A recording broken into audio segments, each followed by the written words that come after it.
All right. Whoa, game. There we go. Okay. Had me worried there for a second there, OBS. Okay, everything coming through over here, guys? Just wanted to make sure the transition to the next scene worked properly. There we go. Diamond, good to see you too, buddy. Yeah, it should have had just a basic fade animation into the gameplay. Everything should have worked out good. Was there music playing for you guys in the starting soon screen? Because that should have also been playing.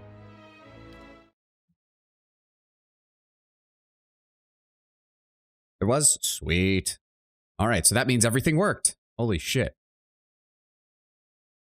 Oh, and in regards to your last post about, what was that, parasite goes in the human body? I don't know. I had that doesn't ring a bell for anything that I remember seeing. I just actually based mine off of an insect kind of style. Sure. One of the VTubers I really like is Juniper Actius, who does a lunar moth VTuber setup, and it was really, really cool. But there's a couple of bug-themed VTubers that I like, and I just decided to run with it. But yeah. Cute moth or realistic moth? She has done both. If you look up some of her artwork, she has done both. She is a massive fan of body horror. Her current model is much less so, but some of her past models that she's all done by herself have definitively been in the monster category, I would say. Ah.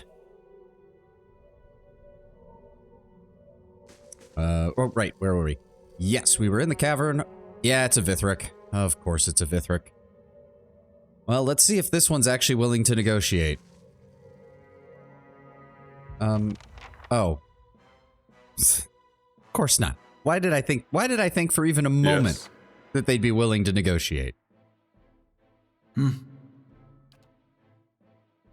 Yeah, no. Just paralyze him. Aye?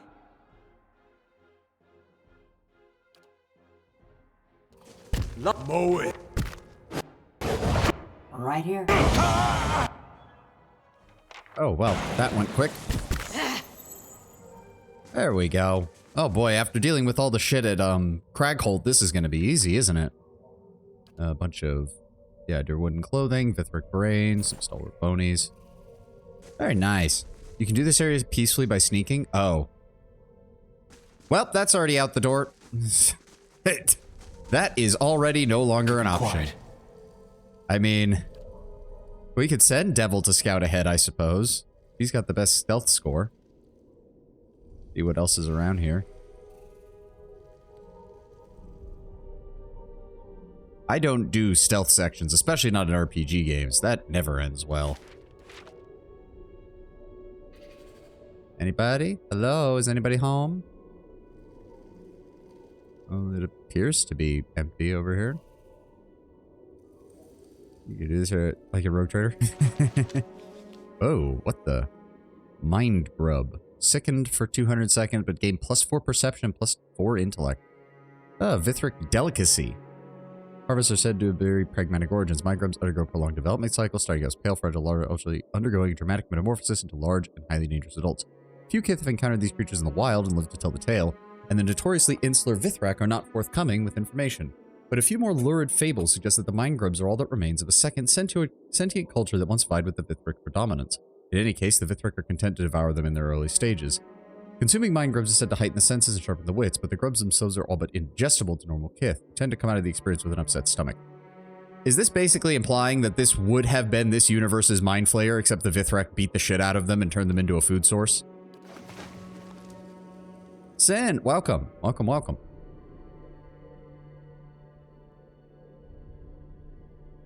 I have no idea what is around here. Devil, I want you to... Okay. Oh, okay. Alright, well that didn't seem to work. They just went from green to red and I didn't even do anything. Okay, so... I'm just gonna send Devil. We're just gonna... stealth is not an option. Stealth is no longer an option.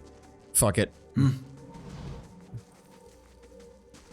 least we know that Vithric common house. Interesting. I shall be discreet.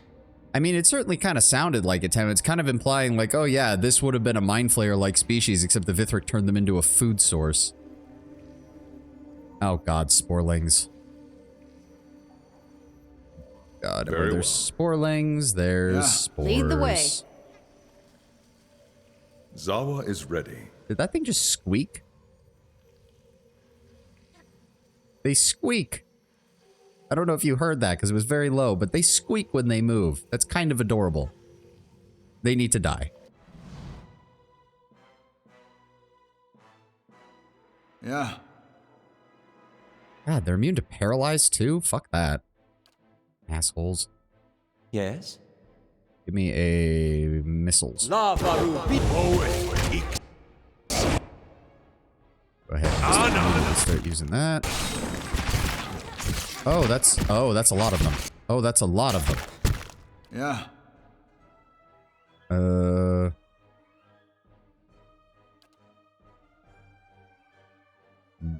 Wait, what? Yeah, that's what I thought.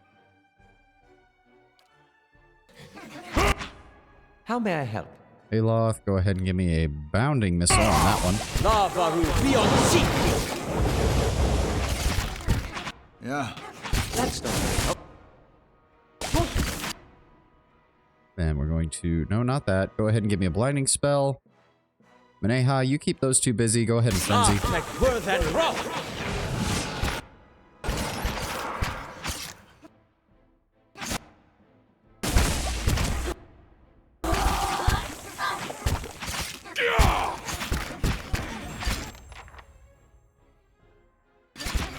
On, focus them down.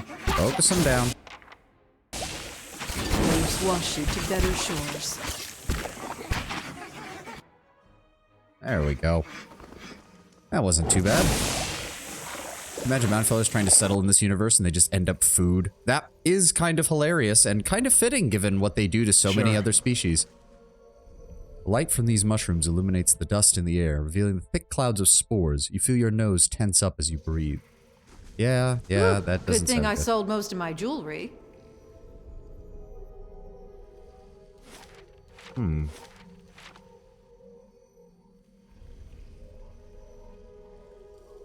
What's over? Wait, is that link? That links back up to the main causeway. So let's head this way. What the fuck? No? Wasn't there a recent change in D&D that mind flayers are no longer considered evil? I mean, if they did that, that's stupid. They're mind flayers. Even a mind flayer who's willing to work with other species only usually views those species as food. Now again, Drizzt, you know, a Drizzt style exemption there for player characters or shit, but whatever.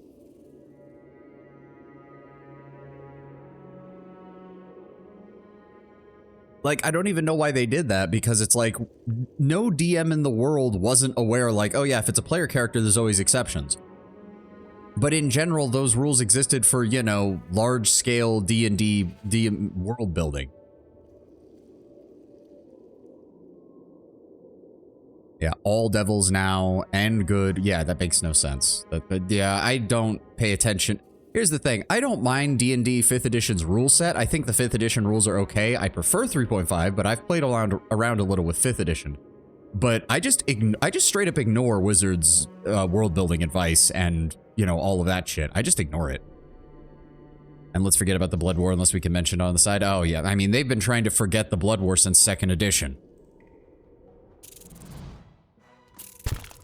That's it.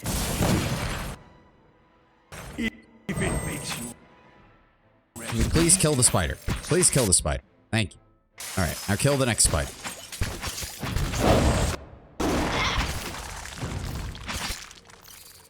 There we go. I love my tieflings, love demonic tieflings. They laugh at me at that. It has no right being the default race. Yeah, pretty much. What the fuck? What? Ow? What? Oh, there was a spider. How the fuck? Where did you come from? Kill it. That was random.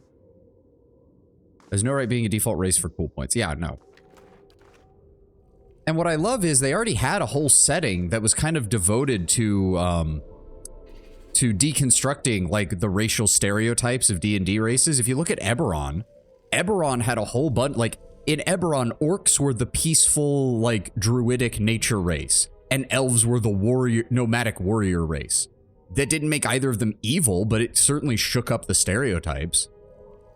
Took up a piece of info you heard. The change that was made was the wine flavors are no longer tagged as pure evil, but it doesn't inherently make them not evil.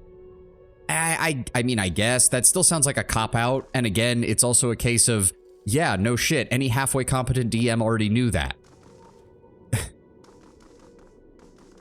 It's like they're for the sake of trying to appear sanitized, they're doing things that any halfway decent DM already knew what to do with when a player was like, because if a player was like, hey, can I play a Mind Flayer? It's like, okay, well, we're going to have to, you know, explain why, and you're going to have to write me up a decent backstory. You're going to have to explain things, and people aren't just going to trust you right out of the gate. Yeah, they're a 100% predator species. There's no way for them to not be evil. Even that I wouldn't necessarily agree with. It depends, like, especially under, like, the new vow system for paladins, a paladin Mind Flayer who only, like, eats, like, criminals would actually be kind of interesting. I could also see maybe a Mind Flayer monk who also only eats, like, if somebody attacks him or something. But even then, yeah, it's not necessarily good and evil. That's more on the lawful, chaotic kind of spectrum. There's still ways to do it. But yes, you can't get around the fact that it's a Mind Flayer. It needs to consume sentient brains in order to survive. Congratulations, you're playing the D&D equivalent of a Drakari.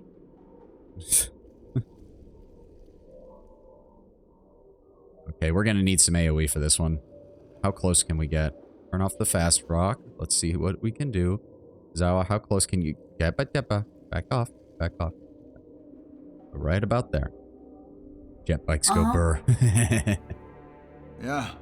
Right, move up. Aye? Aloth. Durance. Fine. How may I help? Aloth, are we close enough? Yes, we are. I want you to hit them right there. Yes. Tell me. Have you seen Carbot's This is Space Marine 2? Yes, I have. It's great. Zawa is ready. Zawa, I need you to immediately start working on the Vithrek. Manea, go ahead and start Right here. raging. Go ahead and see if we can detonate on How may I him. help? Detonate. Go ahead and throw out a blessing.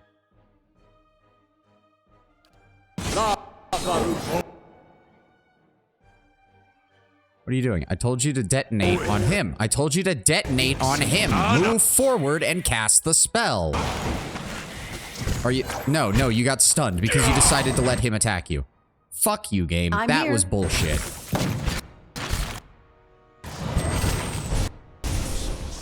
There we go. That worked. Cast the healing spell. Please, dear God, cast the healing spell. Where am I taking all this damage from? He soul ignited me, that's why. I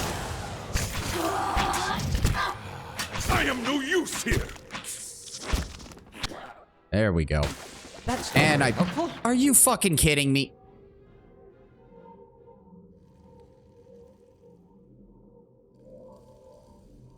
Slightly time to start a Drakari army for the jet bikes. I do like the Drakari models. I have one squad of Kabalites and one Raider just to test out a paint scheme. And also mainly to test out a white paint scheme so that I can then splatter blood on them, because why wouldn't the Drakari? Alright, fine. We're gonna go ahead and heal. No, not that. We're going to... Vithrek are classified as wilder, right?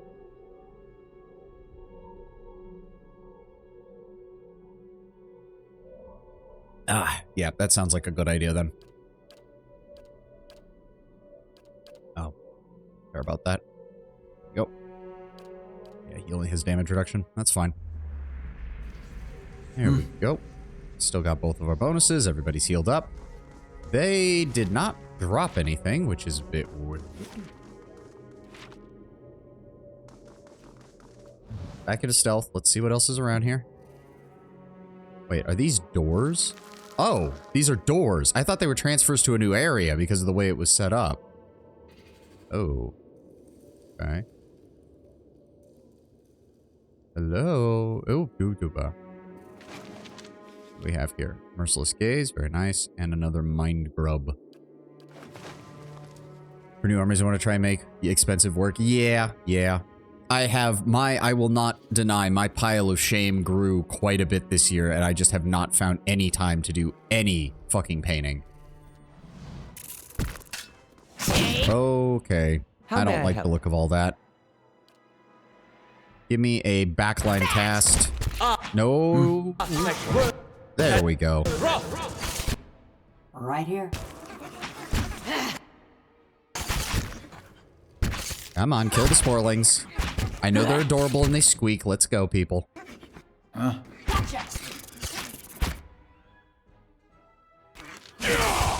Kill team could be an answer. Oh, yes. Kill team's sets are great. I picked up the Kasserkin kill team. It is currently part of my pile of shame, but I do want to get around to doing that. The Drukhari kill team is actually really nice and good for making a, they don't have any rules anymore, but you can kind of portray them as a Trueborn squad, as being like your Cabal's elite. Always wanted to make a mech war boss, army heavy tech, large knobs, and mechanized armor and weapons. Oh, that'd be cool. Yeah, doing elite orcs is not very common, but it's kind of cool because you just got huge amounts of kit bashing opportunities. Oh, what's this? What have we got here? Ah. The throat of the Vithrak has been torn out and deep gouges have been scratched into its face. Hey, Zawa leveled up. Or was that Zawa? Yes, it was Zawa. Yay, level... Oh, he's level 16. He hit max level. Holy shit. I'm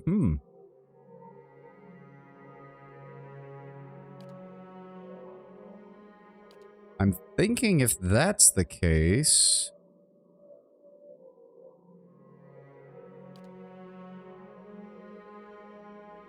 Flash gets with Tau suit parts, did a couple of those with 0 skill, still look great. Yeah. Those are also cool. Like, just buying random single models and then incorporating those parts into orc stuff. Like, I've seen orc players go nuts with that kind of thing.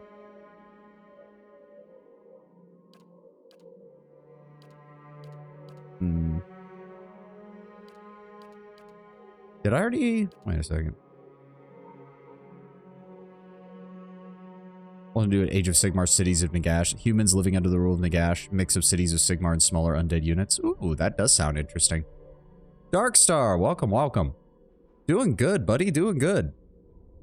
You missed my janky starting soon screen, but other than that, you haven't missed much. I think... Plus 20% melee damage, minus 5 accuracy. Or I can grab Peasant, which gives 6 accuracy for unarmed.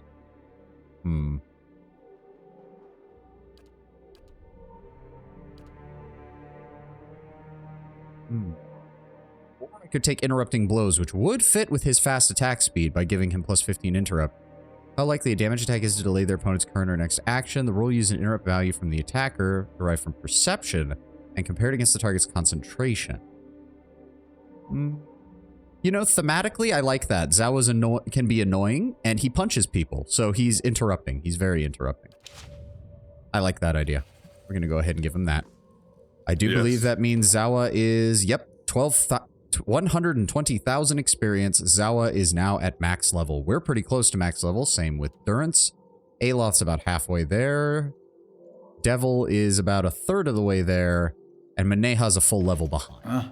But, eh. Oh, no, go back into stealth.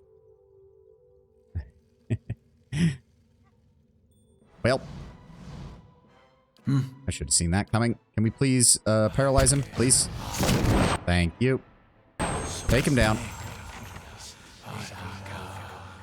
Did you investigate the Vithrak's body on the ground? Yes, it was torn apart and had its throat gouged out or something like that.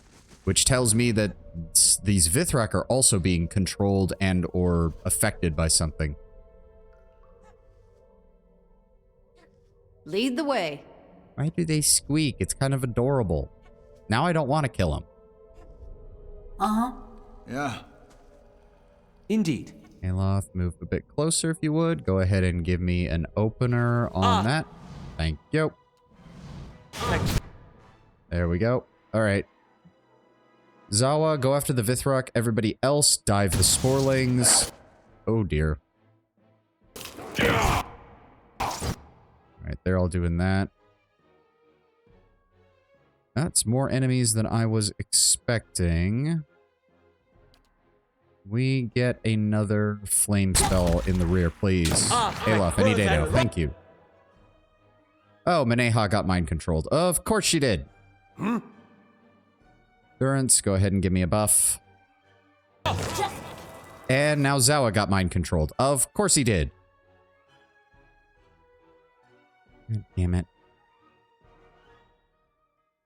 Give me a detonation spell on him.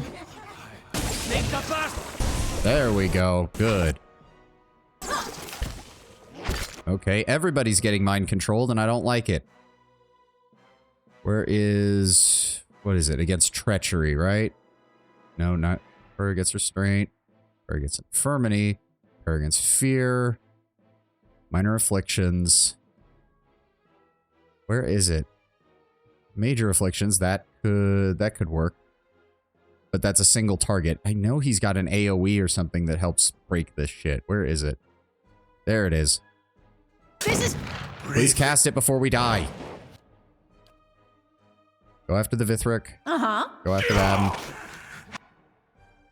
And Durance, please heal. Thank you. Please heal again. Centered on me. Thank you. Yes? Aloth. Bastard in the back is fucking dealing. Let's deal with the Vithrok. Come on, people. Let's go. Why did you... God damn it. Yes? Yeah, they switched their weapons. I really hate that. Alright, charge him down. There we go. Much better. Maneha continued. Well, I mean, she does okay damage. But she also, her story, she hasn't talked at all. She hasn't done anything. Like, And what does the flame reveal? she continues to be the most disappointing companion by a country fucking mile at this rate. What is this? Minerals from the stalactite overhead have condensed on this small web. Clean water falls into the web and coalesces below. Interesting. Do they do that to collect, like, moisture from the air?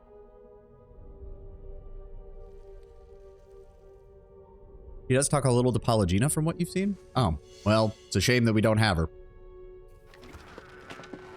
Take those mine grubs. Disarm the trap. Prayer against treachery. Restore critical endurance. Scroll of revival. Thank you very kindly.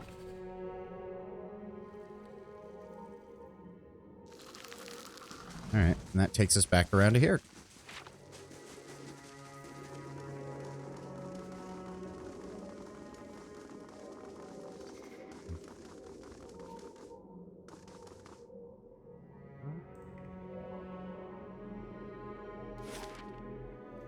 So that just leaves the left side of the map? Because I don't know what this Vithrok common house is. Or no, wait.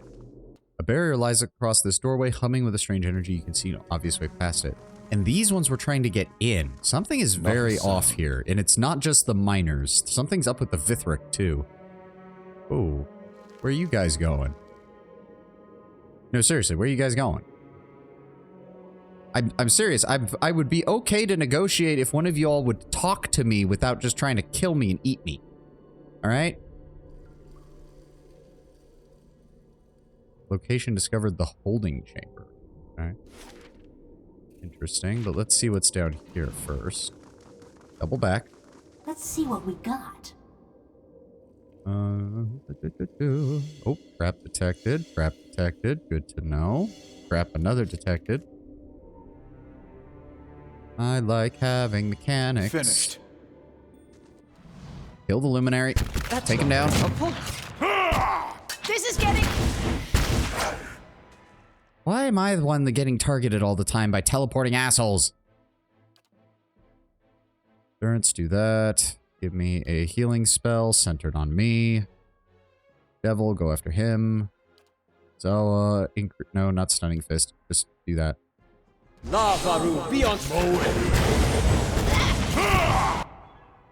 Well, that's great. Did I even get healed? Or did they just fucking destroy me. Yeah, he healed and it was immediately undone by the enemy's attacks. That's just great. Zawa is ready. Okay.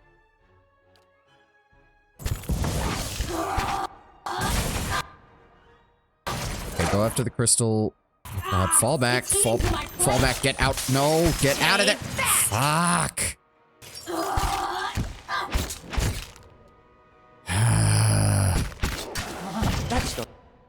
Aloth, I did not tell you to stop. Please keep moving.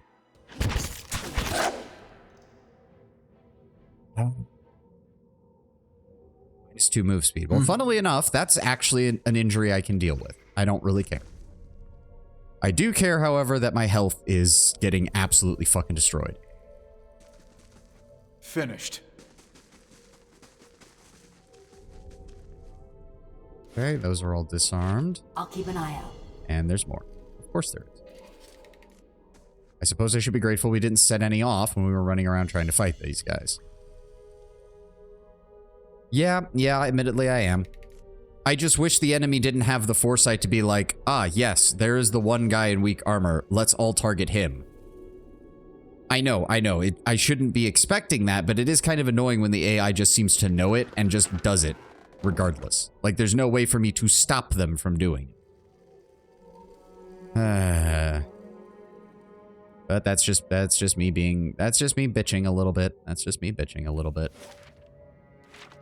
The bad guy lacking drip. I'll see what I can find. But lacking drip, I mean, have you seen Zawa? Man is rocking black and gray robes with a deer head on. You cannot tell me that Zawa is literally anti-drip. He has said as much. Huh? Anybody in here? I do love the background noise with the spider chittering and all that stuff. It's a very nice touch for this area. What do I have in my inventory? Oh, right. We have the unlabored blade. The fuck? Where did I get this?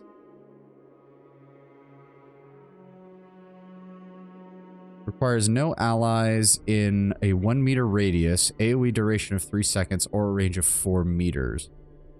Gains an additional enemy needed to flank, immunity to paralyzed, and 25% of damage range guaranteed for 3 seconds. Oh. I'm assuming that's a great item for solo play, but obviously not for us. Put all these traps away. That was what was eating up my inventory space. Found something. Hello, what are you? Ooh, an oddly shaped crystal. When it's held tightly, you can hear a short tone emanate from it. You can see small spiked Vithric eggs. Periodically, they pulse with movement. He has more drip than someone wearing a skein robe. I'll have you know that the skein robe actually goes well with my character's weird skin color. Thank you very much. Huh? Vithrak nests. Okay.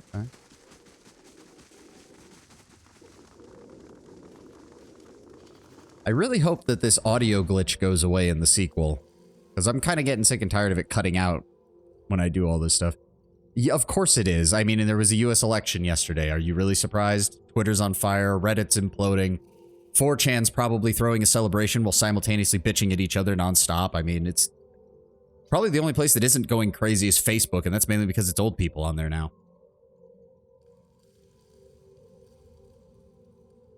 Sorry, I am really thirsty this morning. Which sound glitch? The one where the sound cuts out when you're sometimes moving the camera or when you pause a lot in combat, that stuff. Or sound effects will just straight up not play. We're gonna have to rest before going into that, because otherwise my character might just straight up fucking die. And that would be bad. Hopefully I have one more rest bonus on this, I think. Yes, okay, good. Mm-hmm. Okay, so there's a whole other group of these bastards up here.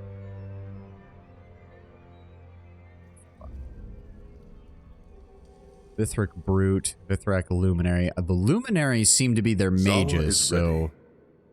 Let's take off fast mode. Oh, but get spotted, Zawa. How may I help? Maneha, keep near the front. I'll keep Right near the front. Devil of Karak, I want you swinging out the flank. You'll be assisting Zawa. Durance, you stick with them. Now let's... You know, now that I think about it, they're gonna all have to come around this side in order to hit me. Durance, go ahead and give me a storm of holy fire right there. Zawa is ready. Yeah, they just teleport and immediately stun people. I don't like it. I do not like it one bit. But you're not the only one who can stun, bitch. Zawa is ready. Right here. Alright.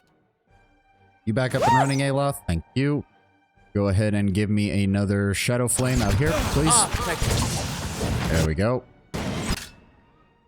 Really? They've got a barbarian who can jump. I hate that shit. Right here.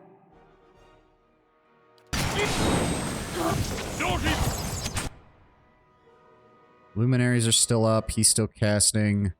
Yes? Fuck it. Give me another one. Right here.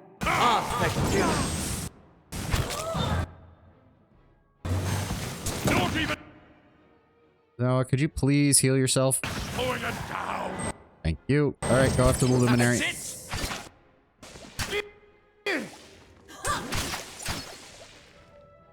Can we please kill it? Thank you.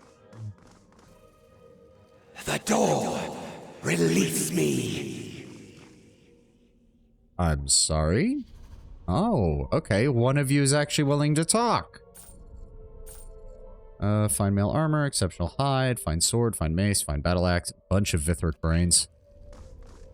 Can't believe the whole game we've been having trouble finding Vithric brains, and now we've got like 30 of the damn things. Well, hello, good sir. What are you in here for? Terranaut. The Vithric stares at you, its spider-like features unreadable. Its speech, as it forms within your thoughts, is delivered in an even, low timbre. Why have you come, godlike spawn, to slaughter our people?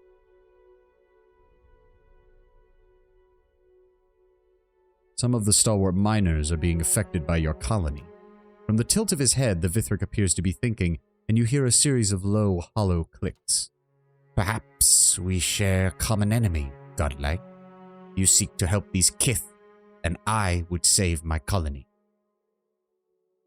Hear that Aardman is making a new Wallace and Gromit movie. The Rooster is back. I was never very big into Wallace and Gromit, but I know that their animation and stuff is amazing. Is he still going to be doing the stop motion claymation style and everything?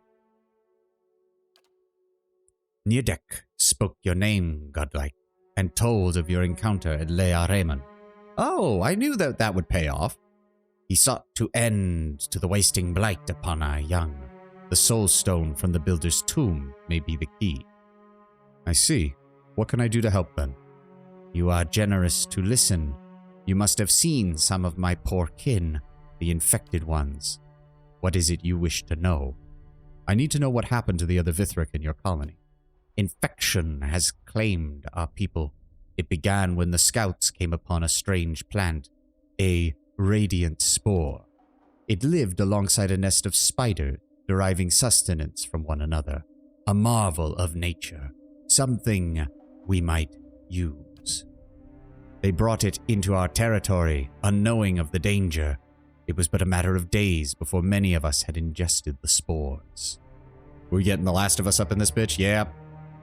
Great, a zombie spider plague. Joy.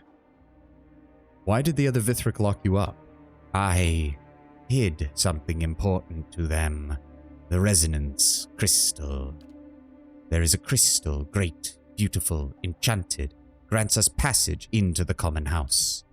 I hoped that my kin would improve if they were prevented from returning there, but it only made them more desperate. Is this the crystal you mentioned? Yes, that is it. With that, you can enter the common house and deal with the spore. You must hurry. The longer the spore keeps its hold upon us, the more my people suffer. What is this radiant spore? That is what we came to call the creature, for there was a light about it. I have seen similar beasts in the caverns, but never quite like this.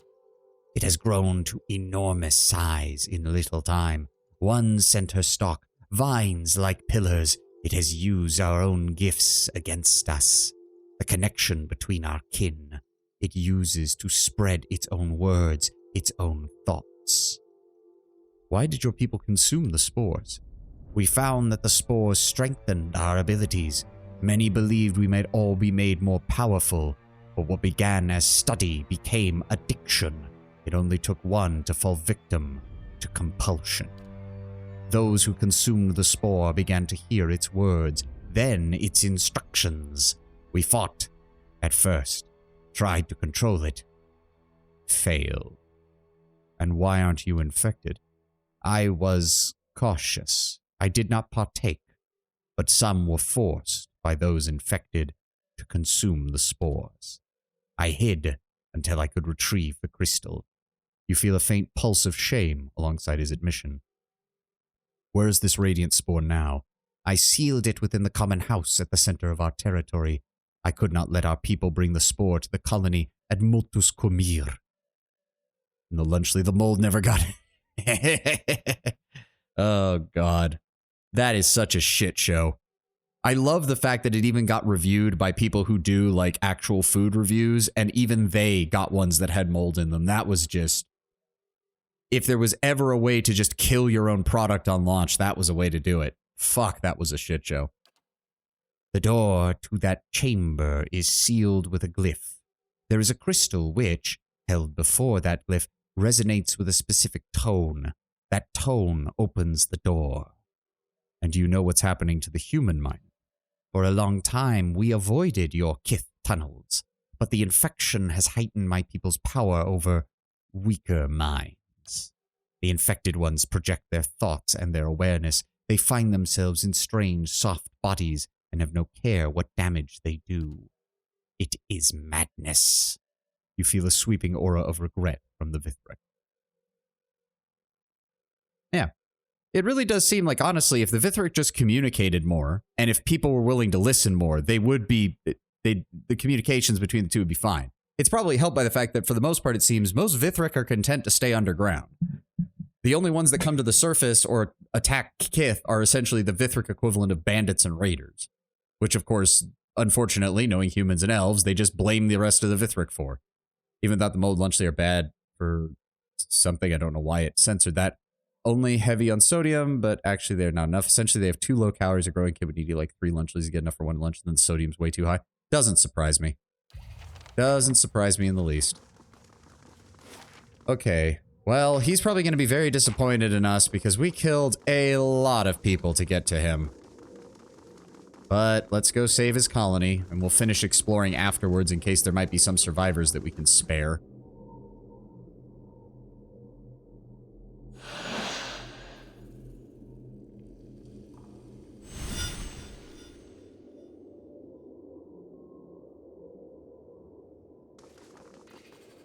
Okay, let's... Give me a save real fast. Oh boy, if it is actually a spore enemy, that means it's going to be immune to most of my debuffs. Okay, hold on. So we have the Radiant Spore in the center. We have the Spore Tendrils, 3 of them. We have a Brute, another Brute, and a Luminary. So are these things going to actually... Dark places. That is disgusting. This towering mushroom pulses and writhes with life. Each sinuous movement shakes loose new clouds of small, incandescent blue spores. The air is thick with them. You hear a muffled hum in the air, like the murmur of distant voices. You know, we're usually in favor of negotiation, but quite frankly, yeah, no, we're just going to attack. Oh, of course, it summoned up additional enemies. Of course it did. Oh, and of course these things are spellcasters. Of course the Spore Tendrils are spellcasters. Fuck you, game. I'm here. Mineha, attack the Radiant Sporling. Zawa, go after him. Go after him. Yeah. Try to paralyze him. Don't let him get any further. Throw out the buff. How may I help? Oh, great. He's fucking stunned. Yes, thanks, game. I love having 5 members of my party get stunned on the very first round of combat. And Zawa's already almost dead. What? Give me a bounding missile. Give me a... No, not that one. You. Zawa is ready. Zawa, please heal yourself. Uh-huh. There we go. Also, there's apparently just no music at all right now. What? I don't know what's going on. Go ahead and cast the buff. Ow! Yes. For fuck's sake. Okay, please go faster. Manea, are you... Yes, you're attacking him. Thank you. Storm of Holy Fire right there. Go ahead and give me another... No, not concussive missile. Bounding missile. On the bird. Zawa, please attack. Jesus fucking Christ. Zawa, can you please move? Please move. Please move. Or he'll just die because these things are fucking just, yeah, 55 damage a swing and they've got nothing to stop them. Zawa was enjoying himself. Let's go. Please kill these things. Please kill these things. Please kill these things before we die. Wizard's down. Oh, Aloth is down too. That's great. Thanks, game. Yeah, these things are just... this is bullshit. What the fuck? A graze. The graze hit me for 34 damage. Jesus motherfucking God.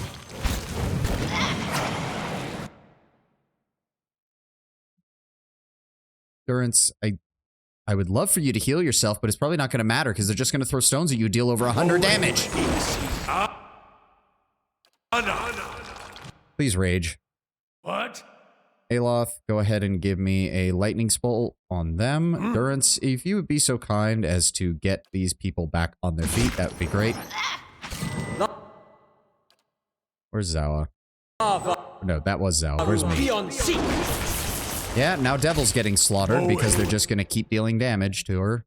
Let's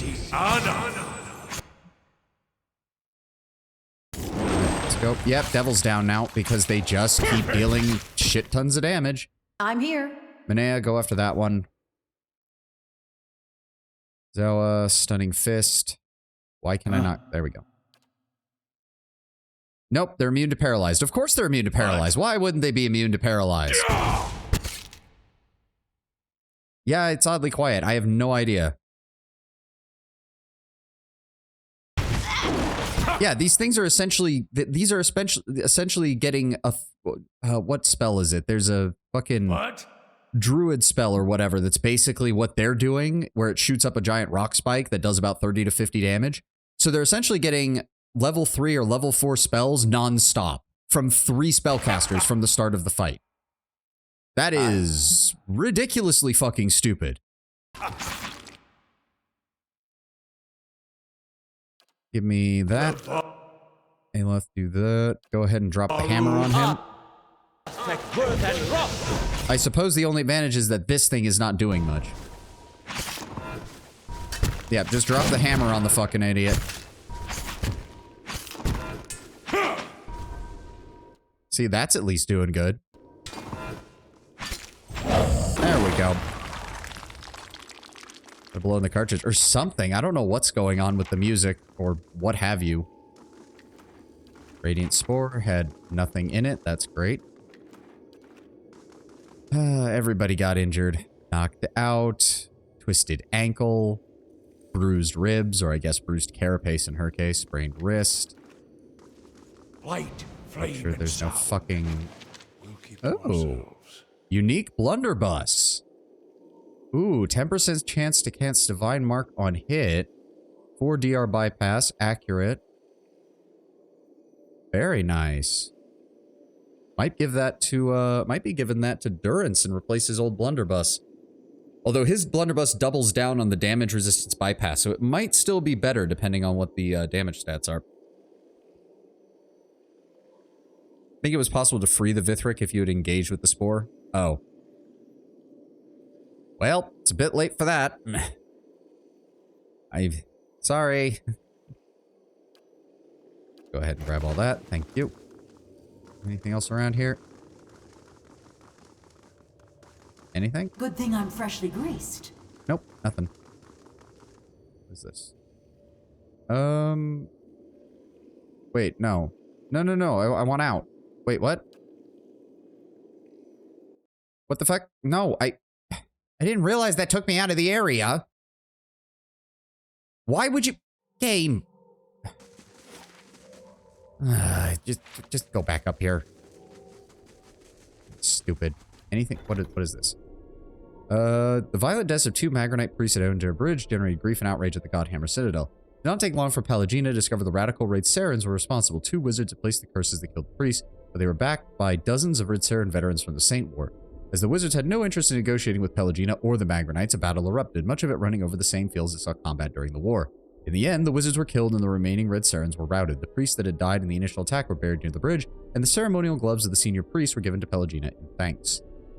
Celebrant's gloves. 10% chance against holy meditation when hit or critically hit. I mean, okay, yeah, sure. And plus 10% ability area of effect. Oh, so it has an overseer effect. That's okay, I guess. That's alright. I know, I'm trying to, Tenwin. I'm trying to go talk to the Oh! Okay, there are some survivors. Not everybody died. Okay, okay. This is good. This is good.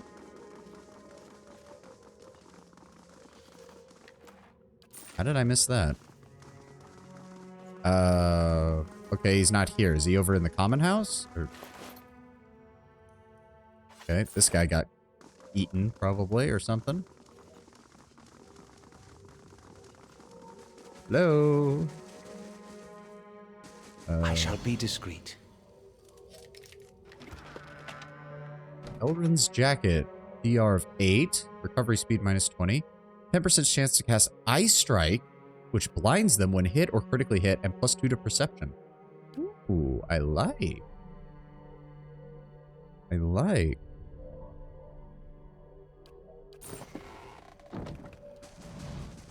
Okay, I guess we go back around to the common house. I hope he's in there, because this... I don't think the Vithric inherently eat Kith, but don't quote me on that. I mean, fair enough. They also... I mean, given their location underground, they strike me as a very pragmatic people. Like, yeah, we don't go out of our way to eat Kith, but, I mean, if one of you wanders down here and dies of starvation, we ain't gonna say no to meat. Our minds are returned, and Multis Kurimir is safe. You have done a great thing, godlike. I will tell my people they are in your debt. That's it? I mean, we did kill a lot of you. Impressive you pronounce that. I can see it helps actually with the apostrophes, because apostrophes are basically where you should be putting like pauses or slight stops. And that makes things way easier to pronounce, in my opinion, than the weird Welsh that we get from like the from the Glenfothans and the Ingwithans and shit. Too many vowels, too many Y's, too many K's and shit. All right, I guess that's it. I mean, okay. I mean, we did kill a lot of them, so I'm if the only thing we get is a pat on the back, I'll take it. We did get some nice loot from this area. I guess we'll head back to the Stalwart Mines. Once again, Vithric's more sensible than the Glenfothans, even with names. Not what? You ain't lying, Tenwin. Hold on. I must have been dehydrated or something when I went to bed, because I'm chugging water. Oh, my head's still ringing, but at least it's still on my shoulders. Here, I was saving this for you. Figure it's the least I owe you. Leaded loop rope grants clarity. Ooh, 20 defense against blinded, weakened, unconscious, terrified, stunned, stuck, sickened, distracted, prone, petrified, paralyzed, hobbled, frightened, dominated, dazed, confused, and charmed. Oh, but then I lose out on 3 might. Fuck. That's a really good resistance status item, though. That's a really good one. We'll hold on to that for right now. I might use that on somebody. Well, I guess we report back that, technically the miner is responsible for killing his friend, but he's also not responsible. It wasn't his fault. Against all status that stacks with others. Yeah, because it counts as a spell effect rather than an inherent effect. So it counts as if you basically just had that spell on you at all times. Alright. Let's go report our findings to the mining crew. Samet. Yeah, yeah, it's like the guy actually did kill Sameth, but he was quite literally being mind controlled when it happened, so... Also, you guys should probably stay away from the Vithric. Honestly, I don't think the Vithric would do anything. I'm worried about one of the miners doing something stupid and planting a pickaxe in one of the Vithric's heads. Well, it seems like our miners are back to their senses. Almost like someone smacked them all in the back of the head. What did you do out there? I found a Vithric colony underneath the mines. A malicious fungus infected their people, and the spore was behind the attacks and disappearances on both you and them both. Well, fuck. Can't say I wouldn't have guessed that one. I'm just glad you put an end to this mess, which does leave me the decision of what to do with Gamel.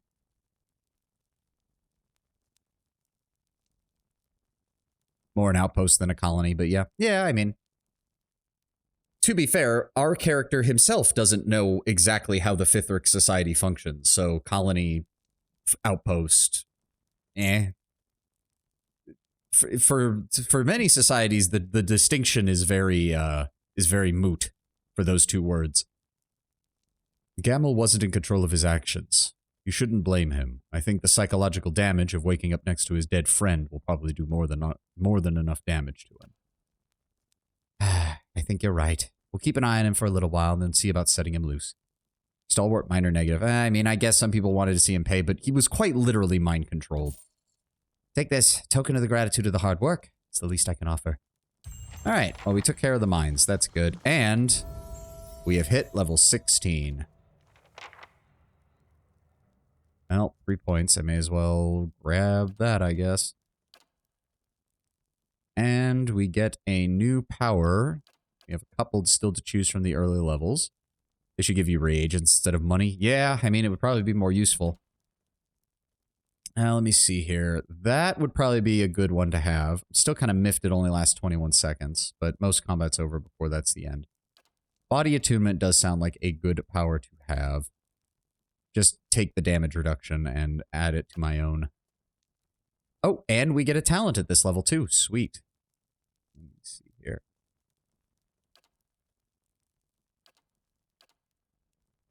I'm thinking...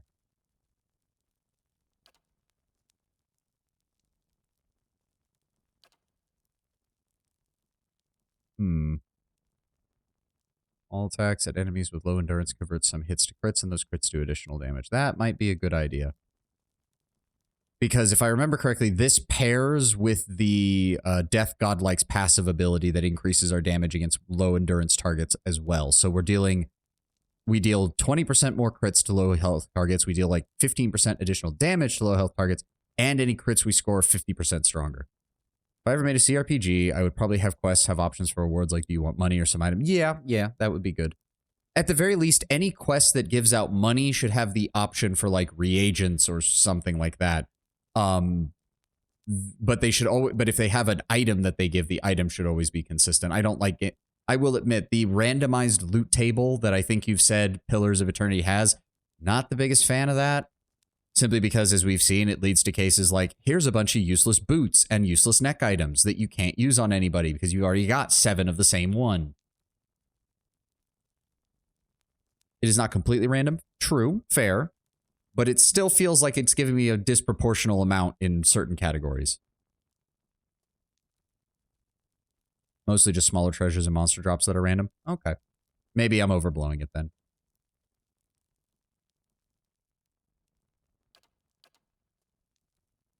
Yeah, there's nothing in utility that I want. The only one that I would grab here is probably Mental Fortress, but I think we're good on that. I could take the two-handed style because that's pretty much all I've been using. Got like 15 overseeing rings. Yeah, overseeing rings, the various fucking neck items, that one cape that gives you like 3 castings of Minoleta's magic missiles or whatever. I think we have like 3 or 4 of those. Jesus. What the hell? Okay, there we go. For a second there, I was looking at my OBS and the PNG was not moving when I was talking. I was like, what the fuck's going on? I do not like it when it does that. Don't do that. Yeah, we're going to go with Bloody Slaughter. We'll get additional damage on low health enemies. Really just emphasize that Grim Reaper kind of aspect. Oh, right. What's her name is over here, isn't she? Yeah, Nesta. There we go. It's impressive how quickly Stalwart reopened the mines and got it operational. He looks around approvingly. I'm a little concerned about this incident involving the miners. Something that was causing erratic, violent behavior. They say you solved the issue, though. Care to enlighten me? Durance also level? Ah, you're right. A giant spore in the Vithric caverns below was mind-controlling the miners and the Vithrek, but the spore is dead now, and we've managed to deal with everything else. But the Vithrek are not, correct? She thinks a moment. I'll have to make a note of their presence in my report. Defiance Bay will insist on having a squad of Crucible Knights protecting the mines as part of the trade agreement. No offense to Stalwart's militia intended, of course.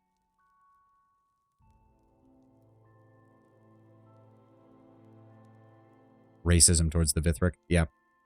Commander Cliver is a personal friend of mine. You can tell him that Stalwart can handle its own security and does not need the Crucible Knights.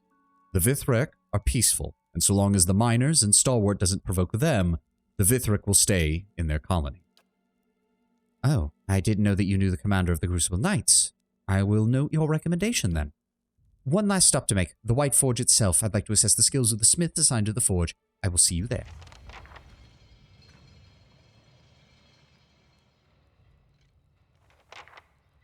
Ow. Errands. Go ahead and grab that. I don't think there's anything on his... these ones that I want to grab? No. That's... no. Accuracy for sword and arquebus. That's... why isn't the blunderbuss counted? You'd think Magrin would like the blunderbuss as well, but yeah, whatever. No, none of those are really of any good. Now him I will take Mental Fortress because I need my spellcasters to not get fucking mind controlled or stunned. Athletics. Here we go. Barbarian abilities. Bloodthirst. After killing an enemy, the barbarian's recovery is waived, allowing them to attack again immediately. Could be useful. Echoing Shout once per encounter. Dazes. Hold on. His or her rage into a wave of energy that causes crush damage and dazes everyone caught in its path. Okay. So that means it's probably going to hit me if I use it. Barbaric Retaliation. Reflexively lash out at anyone who hits him or her in melee, dealing raw damage to anyone fortunate enough to be on the receiving end. Ah, there we go. If she's going to have low deflection as a tank, she may as well have the ability to deal damage every time she gets hit.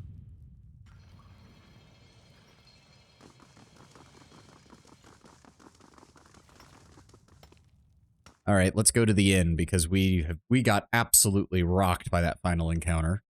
Literally, because they kept throwing fucking boulders at us. Can't believe they're letting that animal go free. It's all the new blood in town. They're soft. You'd better not show his face around here. That's all I'm saying. Your dude was fucking mind controlled by fucking spores. Calm the fuck down, people. See how well you do if you were fucking having to deal with that. But yes, let's head back to the inn. And I think that's everything we can do in town, and we can get started properly on the DLC content elsewhere.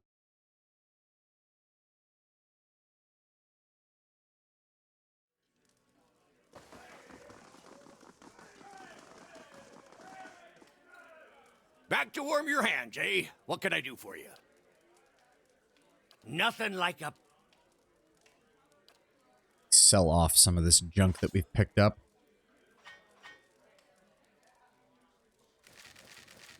Alright, well, this is RF equipment.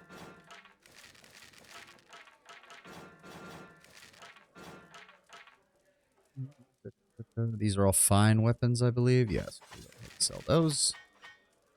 You could ask the priest in the temple regarding the girl you were looking for. You found the drawing in the temple? Oh, you're right. God, I completely forgot about that one. Regular padded armor. Regular stuff there. Exceptional hide armor. Exceptional robes.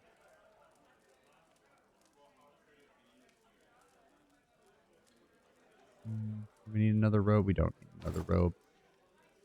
Why am I sorted by type? There we go.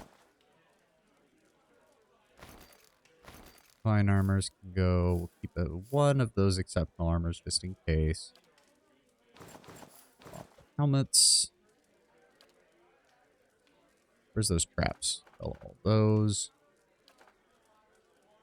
Thank you.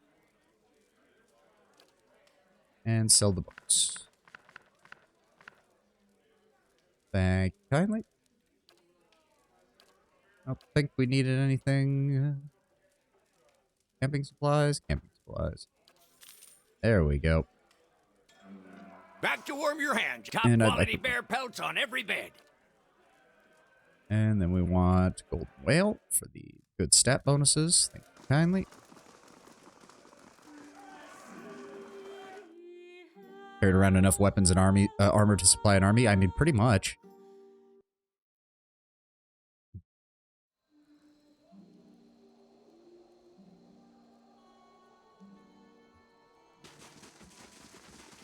Like, at the very least, I do like that in games like Pathfinder Kingmaker, when you can sell the various trash items for money, then turn that money into stuff that you use to help build up, like, your kingdom.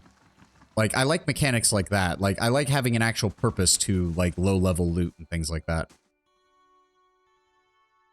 Love the Star Wars theme. It's nice. It's nice and subdued. It's very homey. I like it. Honestly, a lot of the OST for Pillars of Eternity, very, I don't know, subtle isn't quite the right word, but very like, very low level, kind of just, I don't know, I don't have the words for it. I'm not very good at analyzing music. Yeah, no, he doesn't have anything to say about the little girl. ASMR, I mean, it's that kind of feeling where it just kind of hits you just right. It's that low kind of feel for a lot of their tracks, especially the more casual ones in like Stalwart or the temples and things like that. Yeah, I think we actually have to ask in the shop first, and then maybe it'll direct us to the temple, and we should have done that first, but eh. Either way.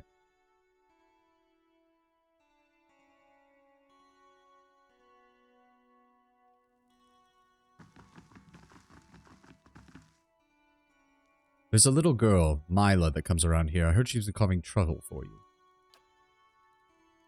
Quest actually has a funny solution if you bring Sagani. I mean, I imagine, because Sagani's like the mom of the group, so she would probably... it wouldn't surprise me that she had a funny interaction with this.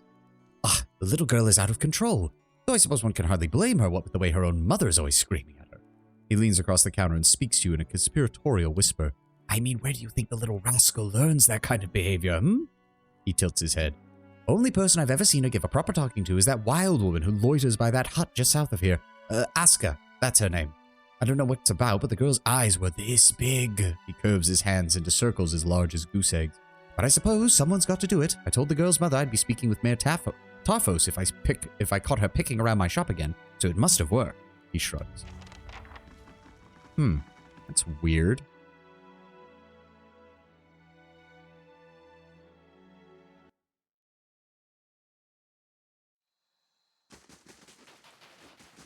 Aska. Yeah. I heard you scolded the Royce's girl. Aska cocks her head, thinking for a moment, then begins laughing.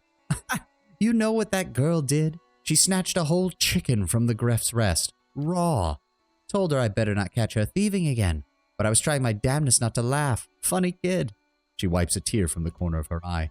But it's gotta be rough on her, you know. Her old man's working up at the battery, and he's one absence away from getting fired. Again. Blazes, only reason Lodgar still has a job is because Wenger's a softie behind all that soot. But Mila, she showed up at the battery the other day and nearly got him sacked. Since then, I've seen her keeping to herself. Spends a lot of time at the temple now that I think about it. Do you recognize this place? She squints at it. Mountains and a cave? Lots of those in these parts. He squints. Those lines could be the standing stones, like the ones up by Whitestone Hollow. No offense, but you gotta work on your perspective. Not many kids to play with, sadly. Yeah, especially in a frontier town like this, it's much more newcomers who are all working age. Now, if the White Forge is still up and running in 20 years, this place will probably be a booming town with lots of kids from lots of families setting up. Do you recognize this place, Royce? She squints at it. Mountains and a cave? Oh, she has the exact same line. Interesting. Okay, well, now we know where to go. Oh, you meant more the legacy. That is true, too, but we're dealing with that. You know, it's not too much longer, and we'll be at the end point of this quest. I guess we should explore the first two areas that we've already been to, Russet Woods and Longwatch Falls, and make sure those areas are all cleared out. And then we can work on the rest of the areas. Adair finishes escorting the supplicant, returns this I wrong. knew that Malkachoa was bad. No, please don't go hallucinating on us, Zawa. I don't need that right now. Adair finishes escorting the supplicant, returns to the stronghold. Nice, nice, nice, nice.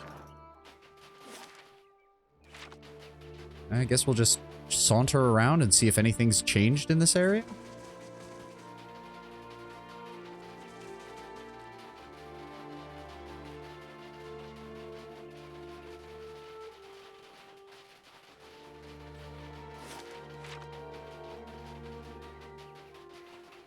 Doesn't look like much has changed, if anything. Hey, camping supplies. I'll take those. What's up, guys? Has everybody been treating everybody okay?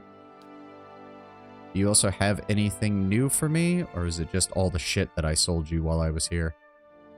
It's just all the shit that I sold him while we were here. Yep, hook up.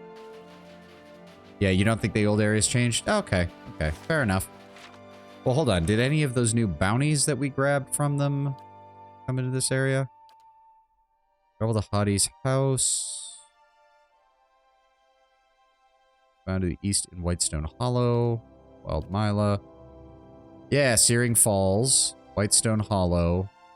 Okay, so one of them did because Searing Falls, right? Has been heading north and we're last seen at Searing Falls. Or is that another new area?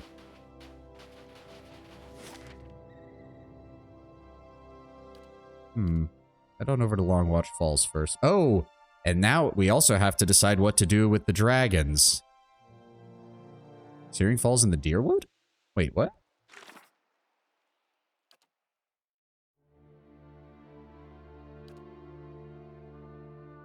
Brigands calling this a Magnet faithful have been pillaging small towns throughout the Deerwood. Oh. And we're last seen at Searing Falls. Oh, okay. Oh, you're right. Okay. Fair enough. Searing Falls where you fought the drakes. Yep. And eventually, we'll have to decide what to do with the dragon. Probably gonna kill him. Not gonna lie. Well, actually, hold on. Yeah, we'll head up to Durgan's Battery next. Now, Durgan's Battery should have changed because they've all moved in. The Alpine Dragon is level 14. Well, I don't care. I'm going to be level 16. I'm going to kick his ass. Vicious war criminal has arrived seeking employment. Oh. Hi. Sadon twice hanged, a brigand rogue. Okay. Why is Durance and me in the front? Zawa is ready. Yes? Go ahead and give me a bounding missile. Go ahead and give me a paralyze. Lead the way. Duran, no. Zawa, you and Maneha go after Right him. Devil, you go after him.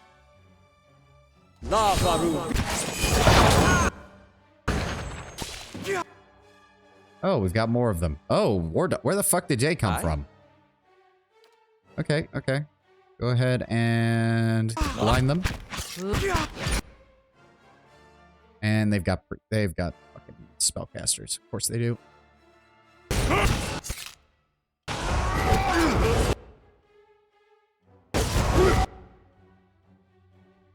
Let me see here. Give me a chain lightning. Hit the whole group.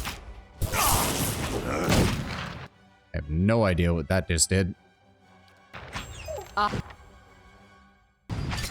Please, thank you. Kill the priest. Now kill the wizard.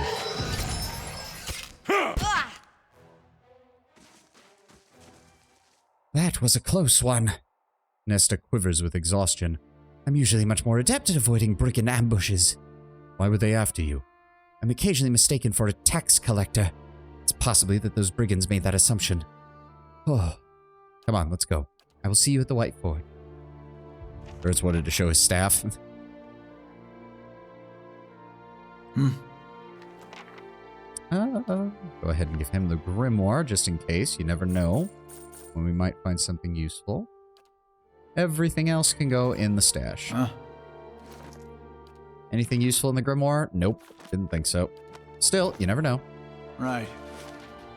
Okay, so I have a feeling we might want to explore this area, though, because if stuff like that is already happening upon entrance.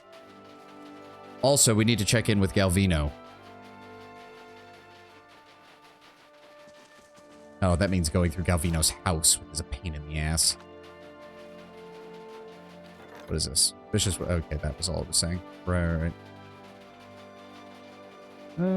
Oh, right. You guys were hanging out? Everybody's... you guys are this close to the battery and nobody's fighting each other. That's a good sign. Just found the statement kind of funny. Yeah. Is there anything in this cave anymore? Or is it still cleared out? Does appear to still be cleared out. Okay, that works for me. We have to go through Galvino's house. Yeah, I mean, his house is fucking huge. It would be nice if after you cleared out his basement, he just moved back up to the top of the house. So you didn't have to go fucking trudging through his underground fucking laboratory every time you wanted to talk to the man.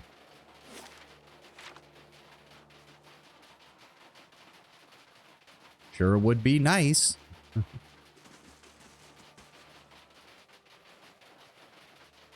Oh, did I never... I guess I never grabbed those. Do you have anything? Except a battle axe. Yep, some other stuff. Camping supplies. Actually, speaking of which, go ahead and off all this.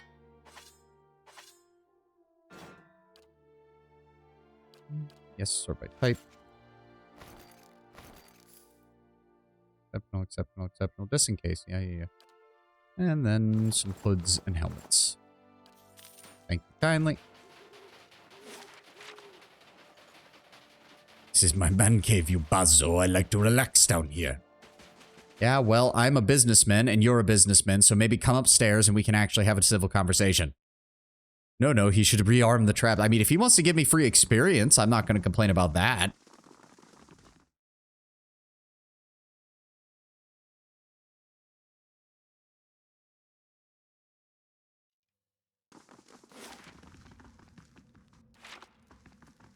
All right, Galvino. Just want to do a quick check-in, since you're apparently providing flesh golems to the, flesh golems to the miners. I just want to make sure that everything's on the up and up right now. I must congratulate you. I had little idea that your work at the battery would attract an army. He raises his arms in greetings. With any luck, they will finish what the devil started in Stalwart. My dude, you really think they're not going to come for you? Yes, the lonely old man who practices animancy and has an entire basement filled with probably hundreds of thousands of coppers worth of valuable magical and non-magical technological equipment. I'm sure that the mercenary army from a foreign country is just going to leave you alone. Dipshit. Fucking hell, Galvino. You can be a right bellend. Assuming they find the cellar. It's not exactly very hard to find a cellar when the door is inside his house and you just have to move a rug. Like, I'm not saying that the average mercenary is very smart, but I have a feeling that they have enough of them that there's at least a few of them who would be able to figure it out.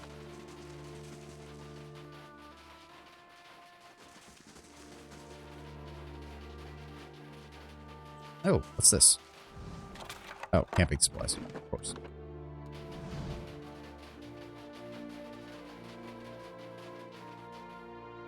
Oh, we could do there. Oh, all the lights and stuff are on, though. Dare you enter my magical realm? Yes, that's pretty much what I'm hearing with that. The old D&D, when the DM lets his fetishes into the campaign. Jesus. Okay, so obviously nothing else has probably changed there. Oh, it looks like they're starting to build up some proper defenses and whatnot in front of here. Hey, everybody. How's it doing? How's it doing? Just regular workers, nobody named or anything that I have to worry about. Ooh, pry bar. Huh. It occurs to me, this looks like a prime place that we're probably going to have to fight to defend with a bunch of AI companions. Those traps that we keep selling might actually be useful here because they could actually block off the front of this and we could use this to hold the front line. I might have to consider buying back some of those traps in the future, but we'll see. Ooh, there's some more stuff. Beer. Anything over here? Nope. You want me to go back up there? After nearly losing my leg? You still got it, don't ya? Okay. Worker. Okay. No named workers, that's fine. Wengra. The back of the Orland's head is a patchwork of singed green-brown fur and dark, scar-rippled flesh. She notices you and jumps back a foot. One of her staring eyes is gold, the other is hazel. She flicks her left ear, which is a little more than a nub on her skull. At last, she relaxes. The way this place looks, I get vibes from Paradigm City. From Big O? That's the only Paradigm City I know. Ha! Took you for one of them red sirens. Then I saw you had all your teeth. Ha ha ha! I mean, I can kind of get that. The snowfall, the melting ice, just that kind of somewhat depressive, but somewhat kind of hopeful atmosphere. No, I see what you're saying, Diamond. I can get it. It's very... when I hear Paradigm City, I'm thinking more Big O, the robot, the military tech, all that stuff. The Art Deco weirdly clashing with modern architecture. But I can definitely see from the environmental side of things where you're getting that from. She's shouting at you, but a friendly smile warms her face. She smells of sulfur and smoke. I'm Savani. Hang on, gotta talk into my good ear. She yells even louder, swiveling a hairless but whole ear towards you. Now what was... Say, ain't I seen you somewhere? Okay, I do like your mother has. I'm the one who reignited the White That's Fort. it! Felt those aftershocks all the way in Stalwart. She closes her eyes rapturously. Must have been a real sight up close. All that fire. Ugh. Imagine flames everywhere and a rumbling so deep you could feel it in your bones. Sometimes I stand on the bridge to the mines just to feel the heat. Yeah. Hellfire, dark fire. Now, Gypsy, it's your turn.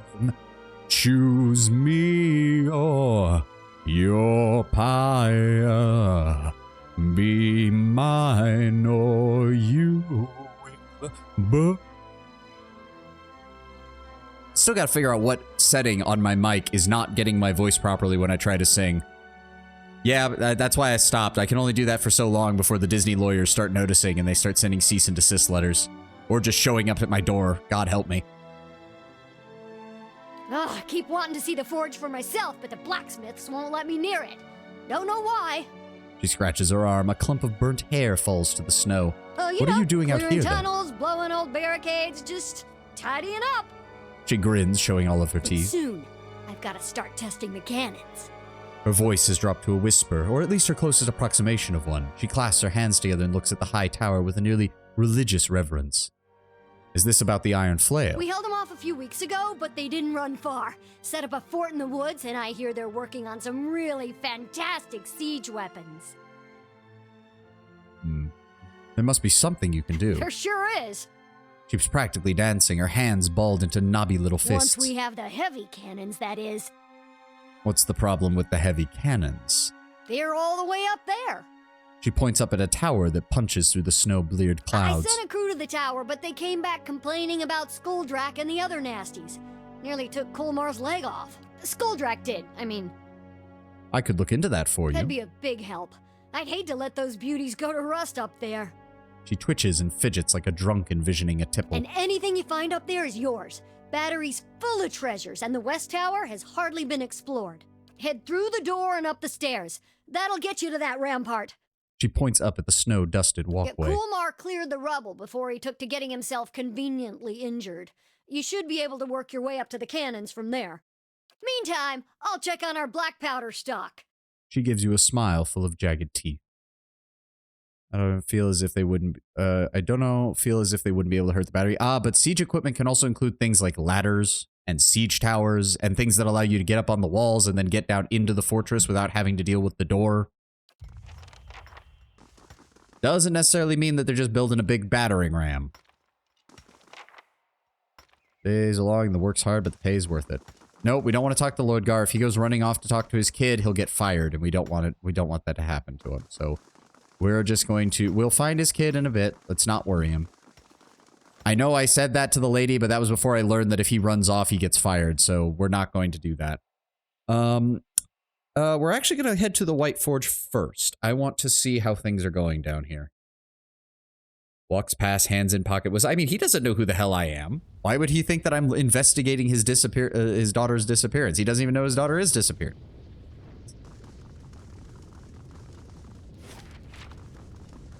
All right, more workers, blacksmiths. What do we got over here? Light, flame. I've got it. Thank you. Hey, Durgan cogwheels. I'll take that. Ruby, thank you. Wheels and levers from minecarts lay scattered. Nice. You guys have definitely got this going. I'll take that. Thank you very much. Take the Durgan steel. Someone totally left it there. Oil, lockpicks, some basic leather armor. Thank you kindly. Really, I would have thought they'd have somebody in charge down here that we'd be able to talk to, but... Go ahead and craft one of those so we can get a refined Durgan iron ingot. Thank you very much. I'll definitely need to be using all the rest of those. I wish you could use them on, like, soulbound equipment. That would be great, but you can't adjust soulbound equipment at all. Yeah. Oh. So East Tower is the one that's outside, and we can cross through the front gate, so we want to go up to the Great Hall. Ah. Mm-hmm. Okay, so I know Tenwin can't see them because he's got the sub. Has anybody else been seeing ads playing or anything like that? I don't know if it's been automatically playing them or if it hasn't. So if Sint or Diamond could give me a heads up if you guys have been seeing any of that or if anything's been happening on that end. I adjusted the ads slightly. I tried to make it so that it played some of them at the very beginning of the stream, so that way there wouldn't be any pre-rolls for anybody. But there's nothing I can do about the mid-rolls since Twitch just... Once you qualify for it... No, for me, that's usually a region thing. Ah, that is true. I suppose I should have considered that as well, that even if it does play ads for some people, it might not for others. I don't... God. I did do the basics of their tutorial, but even just looking up a few things on YouTube, Twitch's ad system is weird. Most ad systems are weird, and it's not like any of these companies have any incentive to tell their content creators how it actually works. Large streak pots and dirty cups are stacked next to a note. I cook, you wash. Oh, more workers. Oh, hello. Thank you. Nope. We'll oversee supplies in the common room. That leads up to the tower. Well, at least they're getting the insides looking better. Here's hoping that, you know, we don't have some weird army come in and kill everybody. The dwarf gives you a quick nod as he smears the grease and soot from his fingers on his apron. A copper chain dangling from his ear sparkles red in the firelight. I know who you are. Wouldn't be in this place if it weren't for you. He rubs the chain on his ear, flashing a half smile. What can I do for you? What is it you do here? I run the excavation of the lower levels and everything else around here. Some supplies, the kitchen, the quarters. When you need something, you come to me. Let me see your stores. Oh, okay. Ooh, what's this? Ooh. +3 intellect. Ooh. That's a good helmet. That's a really good helmet. He's got camping supplies. He's got some basics. So we're just going to go ahead and yoink that. Thank you.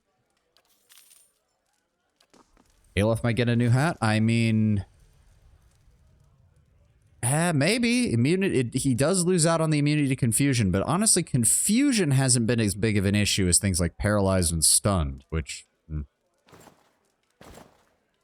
Oh god, it's just as bad. Now he looks even more mismatched. But fuck it. I'm down with it. It's not really like... I mean, actually, hold on. No, no, I like the debuffing on the tempered helm for him. Intellect is kind of useless for him. She wants the sneak attack bonus. And she also wants the bonuses for killing and the debuffs. Looks a bit better. I mean, maybe we'll transfer Aloth over to being an Arcane Knight when we get to the sequel, because I think you said one of the hybrid classes he has access to is a fighter mage, basically. That would be kind of interesting. For now, though, we'll go ahead and drop that off. Don't need anybody else with that. Thank you very much. What y'all doing in here? We got some mushrooms. Finished.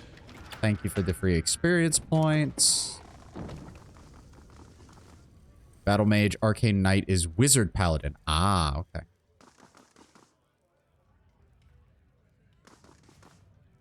Heavy stones block the halls. Under the pillows are a child's crude charcoal drawings. The cot smells smoky. It's stained with black powder and ash. Okay. I was about to say, I knew we had the key to this place. Looks like they accidentally set some stuff up in here. Exceptional large shield, exceptional medium shield, Durgan cogwheels, some axes. Ooh, some more armor. Thank you. Do not remove any equipment from the army without permission from Arswin Margaret or Captain Grimmer. Did this thing just reset? I think it might have. Yeah, I think it might have reset, even though we definitely cleared this place out when we were last here.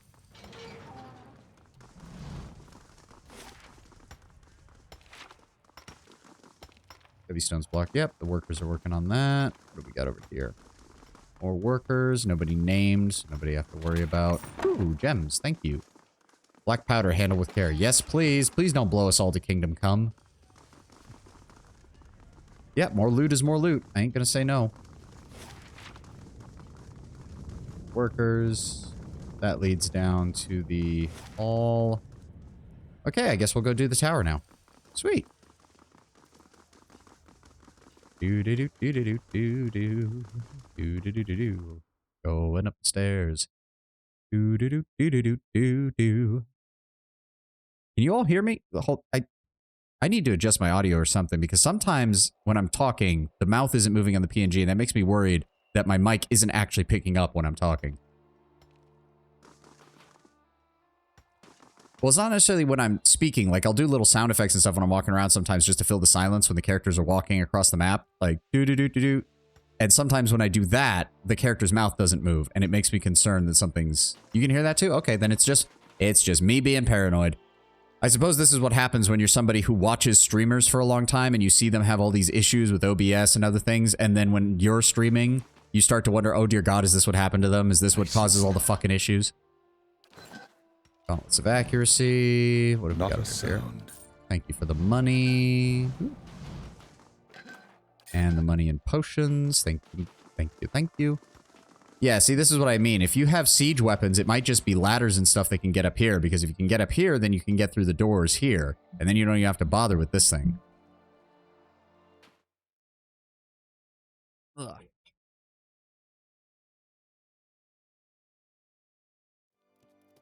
Okay, here we go. Now we're in the tower proper. Alright, what's in here? I'm hearing skittering. Don't let it be more spiders. I don't need to deal with spiders. No, it's... bat things. Oh, great. Ranged bat things. I don't like this. Nope, just run them down. Just run them down. There we go. Oh, they don't drop jack shit. They're also not worth crap for the experience. Holy crap. That is so little. And they're not even, like, they max out at 216. That is so little experience. To be fair, she's still leveling up. He's still leveling up. He's still at... Tenwin, if you might know, since you're our mechanics expert, if people in the party are at max level, does it do the EXP distribution differently to... Because the EXP gets divided between everybody in the party. So if people are max level, does it then adjust it so that way it only gives EXP to the people who are still leveling up? Or is the game stupid and still giving EXP to the people who are already max level, which would be stupid as fuck? Finished. Oh, hi. Greater Flameblight. What's going on in here, buddies? God. Let's see. Immune to pierce, immune to fire. Weak to everything else. Aye? Could you? Right about there? Ah! Thanks for that.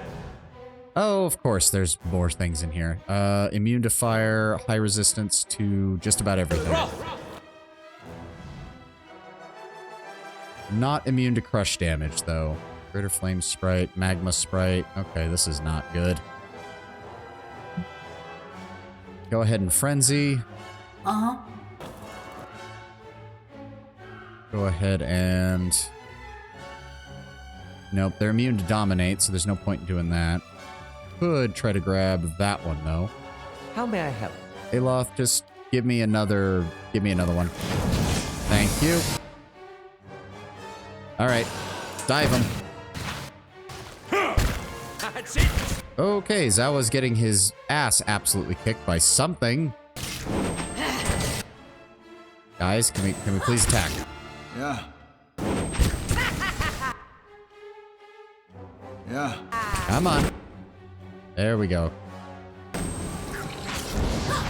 Ow. That's it. There we go. Very nice. Huh. We didn't get any experience for the magma blights, but I didn't think we'd killed any of those yet. Maybe we did in the first part of the DLC, but eh. Thank you kindly. Okay, so some of these golems are still up and running. Ooh, Durgan Steel. Thank you. Ah, this was where they made their cannonballs. I'm far from struggling with this time. You're never going to let that go, are you, Tenwin? One wolf encounter that I lost to, and you're never going to let that go. I've got it. Let's please unlock the door. Finished. Yep. There's something over there. Let's head this way. Ooh, lever request. This note is written in fine script. The lever for the artillery lift is broken again. I've been telling my men to be as careful as possible when using the lift, but it's difficult to keep your balance on the thing. One bad bump nearly sent a handful of them off the edge, and I'd rather they break a lever to keep their balance than fall off. Unfortunately, it is a clean break this time. We'll need this lever as soon as possible. Scrawled across the bottom in thick ink is an additional note. You stopped your men taking up so much ammunition at a time, this wouldn't be a problem. This will be the last lever you ever get. Next time, you're just getting a rammer. No, it didn't help in the end. The cannons are cold as ice and banded by angular patterns and prayers to Abaddon. Thank you. There we go. Dwarven lever. Lever you found in the West Tower. A malformed cog is attached to one end. Interesting. Ah. That off. That off. Go. I've got it. Finished. Anybody home? Oh, spiders, of course. Spiders and skuldricks. Wait. Oh, okay. I was like, how does that turn into that? It's like, oh, it's a bat person. I only now see the wing membranes on the arms. Ah, okay. I see it. I see it. Zawa, go after him. Manea, go after him. I'll see about paralyzing him to make it easier. Yeah, it's a man bat. Uh-huh. Durance, go ahead. There we go. Throw out a spell. How do we want to do this? Give me a bouncing missile.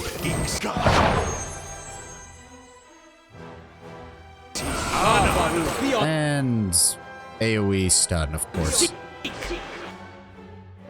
Go ahead and frenzy it up. There we go.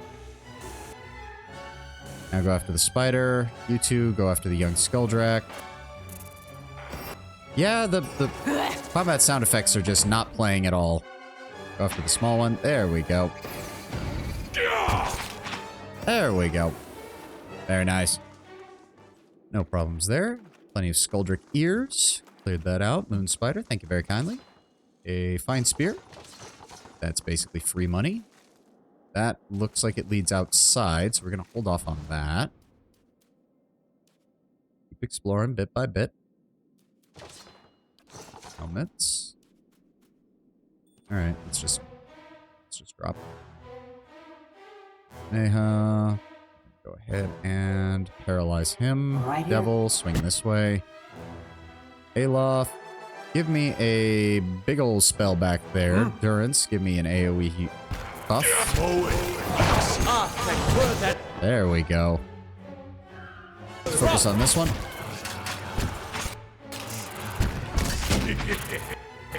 Now that one. There we go.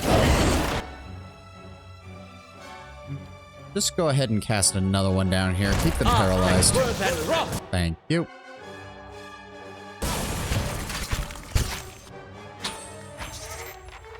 There we go. Now let's go deal with them. Nice and simple. Didn't have a goddamn problem with that. Pop that open. Ooh, a vent pick. Stiletto. 3DR bypass. Exceptional. 20% of hits converted to crits. Very nice. And 15% chance to cast Flames of Devotion. 50% damage as burn. Plus 20 accuracy on hit or critical hit. That's actually pretty good. It's a shame that I don't have anybody who can really take advantage of it. Devil already has a better weapon. Oh my god, hers is still on level 1. I didn't even realize. But she just needs 2 more. We just need... Oh god, it's because of this. It's a 10% chance to cast it, and we have to have it go off that many times. Nice and quiet. Another spider. Okay, this guy just straight up didn't get involved in the combat, so he's having a bad day. Yellow gelatinous residue lines the bottom of the broken tube. And that's just a regular fucking dagger. What else is here? Ooh. Argon Rust Dissolver. Small label on the side reads, property of A. Thorel for use on rusted materials only. As far as I can remember, you can trigger the mace on your companions. Really? So, hold the phone. Hold on. So if I do that, let's hold on, drop out of... Rub it in, why don't you? No, I won't. Yeah!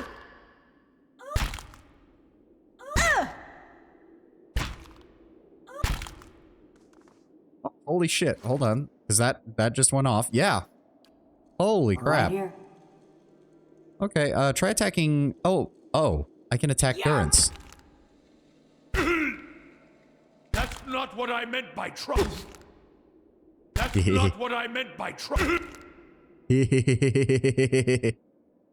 Okay, kill 13 humans with Nitro to unlock the next level, or 65 enemies. Holy fuck.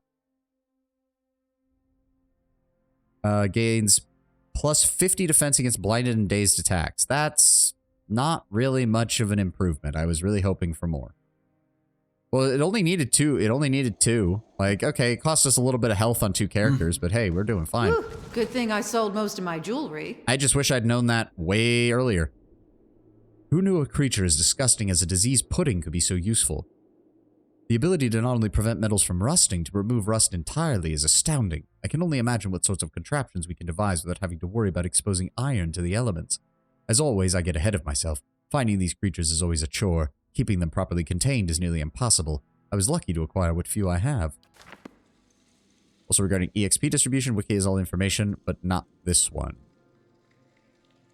Oh, so this game... It's not splitting up the EXP properly then. I'm wasting EXP by having max level characters in the party, basically. Good Shame. thing I'll get it open. Finished. Shame, but I don't really have a choice in the matter right now, unfortunately. Oh, it doesn't say if it does or not. Oh, okay. Well, then we're just going to continue. I don't see much point. To be fair, we're probably going to be max level for everybody by the end of the DLC.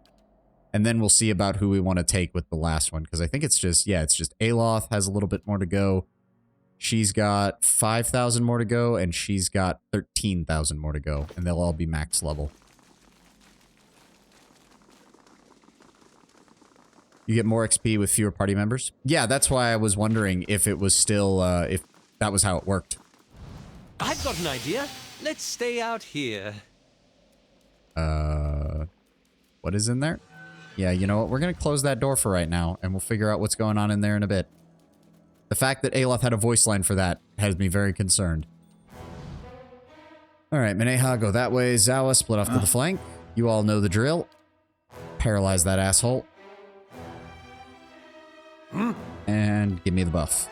Moe Ix. Ana. Just paralyze him as well. Maneha, go ahead and frenzy it up. Yes? Aloth, give me your free spell on them right there. There we go. Now, if you'd be so kind, go ahead and give me a lightning bolt. And Durance, you can go ahead and give me a bouncing spell.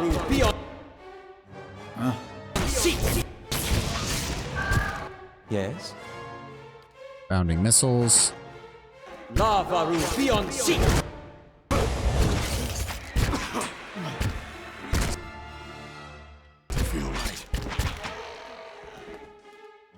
And go after that one. Oh, there's more of them. That's aggravating. Run them down. That's it. There we go. There we go. Oh, actual bonus EXP in the form of a multiplier. Ah, okay. Unfortunately, I play these games to enjoy the companions, so I pretty much never do that. I'm not one of those people looking to try and beat this game with no companions, solo, never dying, whatever the hell. Ooh, Mantle of the Excavator. Plus 4 to Perception, 2 to Survival, and 25 defense against Poison Attack. Cool. Plus 4 to Perception. That's a lot. For a neck item, that's actually a lot. Hello. Kind of see through the wall there. I honestly do get people that play this game for the first time refuse it. Yeah, like, if you want to do a challenge run later, yeah, sure, fine, whatever. But aside from Maneha, all of the companions have been really good, and I wouldn't want to do an adventure without them. Let's go ahead and pop this door open. There we go. That tells us where we've been.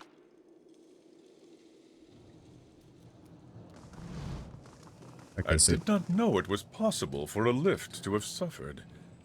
But here we are. So that's probably progress. So I want to double back to the patination chamber, it said. And we'll see what happens over here.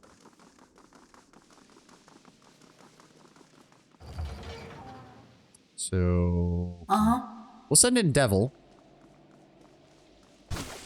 Yeah, that's what I thought. She's immune. Let's see what we can do here. Ooh, okay.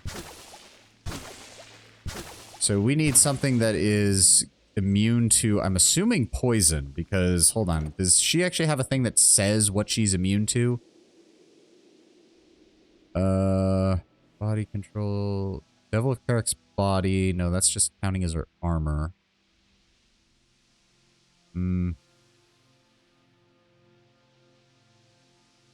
There's nothing that it doesn't actually say what she's immune to at the top.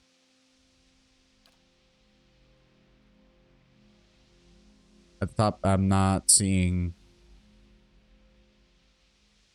Top of her, there's nothing up here. Oh, living machine. There we go. There we go. Living machine. Immune to poison and disease effects. Can't use food, drinks, or drugs. Immunity to sicken, unconscious, dominated, charms, confused. +1 to might, +1 to constitution. There we go. So it's either a poison or a disease effect. What do we have that can help resist that? Should be litany against minor affliction. No, that doesn't help. Barring death's door, devotions to the faithful. Prayer against bewilderment? No. I'm not seeing anything that can deal with that. Litany against major afflictions, litany against treachery, minor intercession.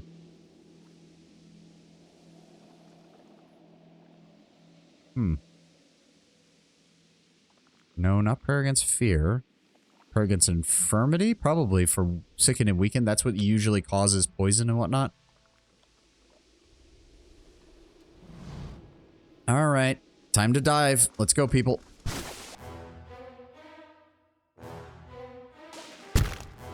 Okay, we have no idea what this thing does. Let's go ahead and try to paralyze it. There we go. Everybody team up on it. Oh, keep dealing damage. Ow. Holy shit. What the fuck? Alright, heal. Nope, I'm getting killed. I'm getting killed. I'm getting killed. Can we please paralyze this thing? No, don't fucking dominate it. Just paralyze it and kill it. Okay, can we need to keep moving. We need to keep moving. Can we turn this shit off? Okay, apparently not. We're all gonna die if this keeps up. Get the fuck out. Get the fuck out. That doesn't feel right. No, but it can cause my health to just I keep heard fucking ya. dropping. Okay. Send in the devil. She can handle this shit.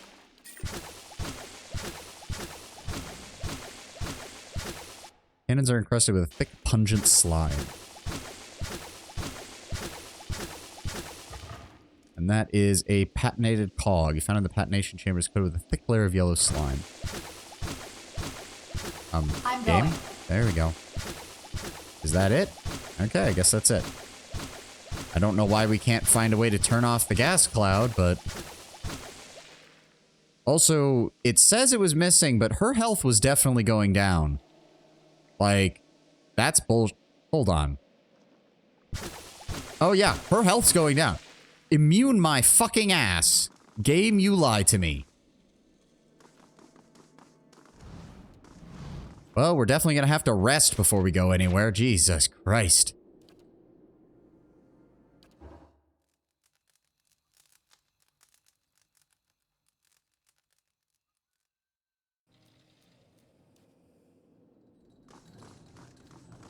Alright.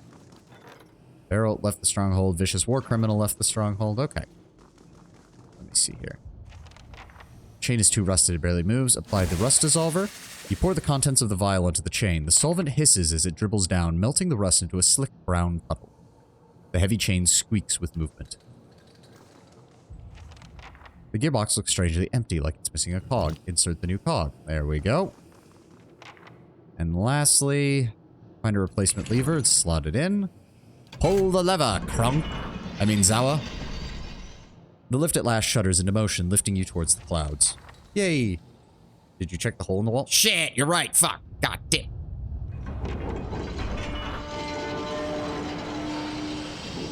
Well, give me a second. We'll head back in a moment. The lift makes slow, jauncing progress. It lurches every few feet, the rusted chains groaning like the dead. It comes to a trembling stop, and the entire platform swings precariously. A sharp, metallic odor emanates from one of the winches. You hear screeching. At first, you think it's from the winch, but then you realize that it's coming from above. An enormous sculptrack swoops from the shadows. You feel the air from its passage as it swooshes past you, but before you can catch more than a glimpse, it's circling back, screeching with ear-pitting shrieks. Rustling wings and a heavy musk alert you to the presence of more of the beast, and as they close, the platform continues to sway and bounce.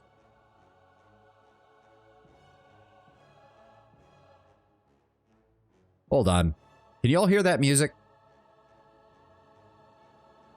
I'm getting some serious Minds of Moria from Fellowship of the Ring from that. Like, not this part, the part that was before this. Like, that was some serious, like, Minds of Moria right there. That was, like, almost line for line, it felt like for a second there.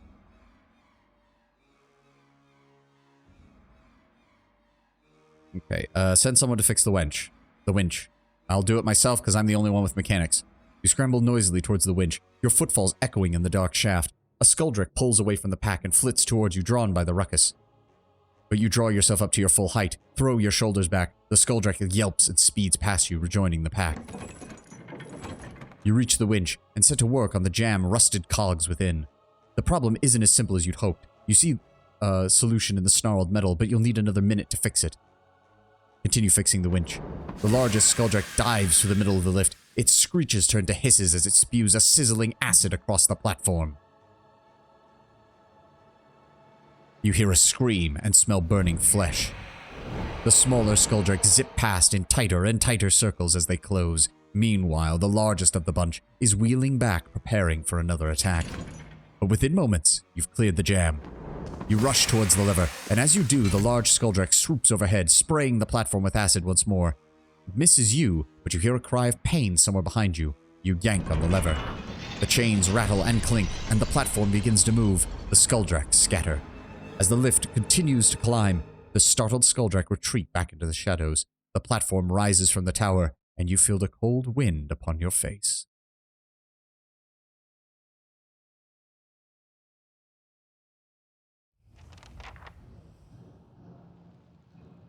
Yeah. Okay, but can I go back down? I can. Okay, so we'll finish up here, and then we will find out what that passage is all about. The Upper Western Tower.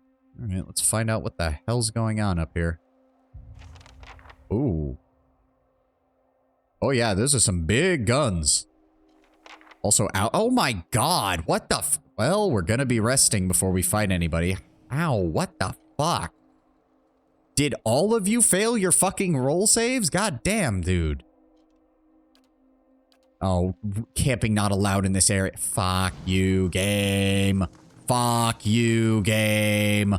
Fuck you, game. Fine, go down to the West Tower. We'll deal with this shit in a second. Oh, we don't want people abusing the resting set. Then maybe you shouldn't fucking make it that I get fucking 2, 4, 6, 8, 10 fucking wounds from a single goddamn encounter game. Maybe you shouldn't fucking do that, huh?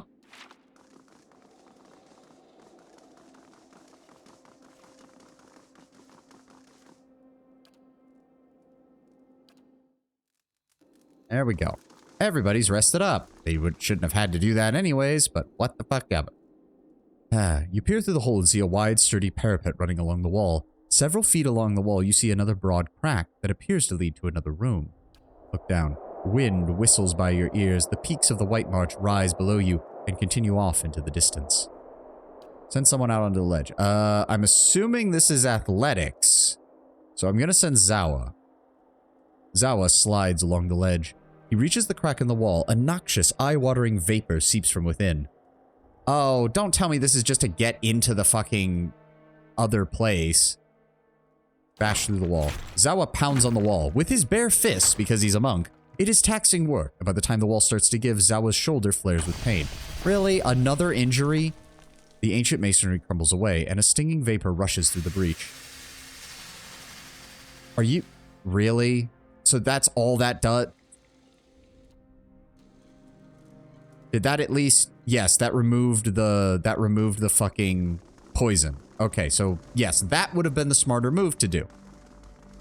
And now Zawa has an injured shoulder. Again. Are you fucking kidding me? It really does seem like with a lot of those storybook events, no matter what option you do, you will get injured. Because if it's not this, it's like, oh, well, I'll use the hammer and chisel instead. Oh, but then you get a fatigued result. And it's like, well, then what the fuck was the point? You could have used the chisel. Yes, but in the past 10, when we've done stuff like that and still gotten, like, we've gotten the fatigued effect or whatever from using the chisel. It's like, if I'm gonna get injured, get a what is mechanically a wound, regardless of my choices, that's just stupid. That's poor encounter design. Let's take the damage reduction.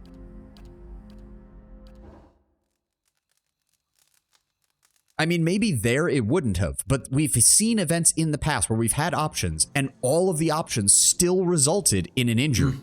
It's like, that's just not good design. What's the point of offering these choices if they all lead to the same conclusion, which is, well, you're gonna have to rest again because fuck you.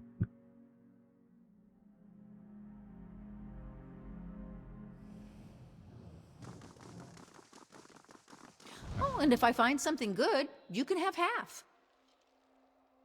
Heard you could drop a pan from up here and it would kill a man.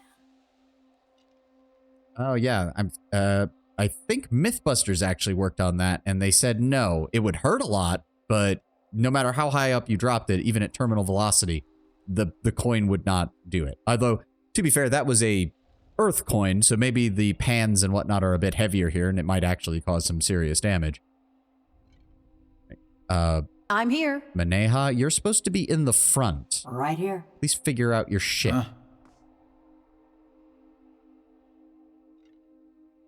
Okay, so, ooh, yeah, Elder Skuldrak. Big boy.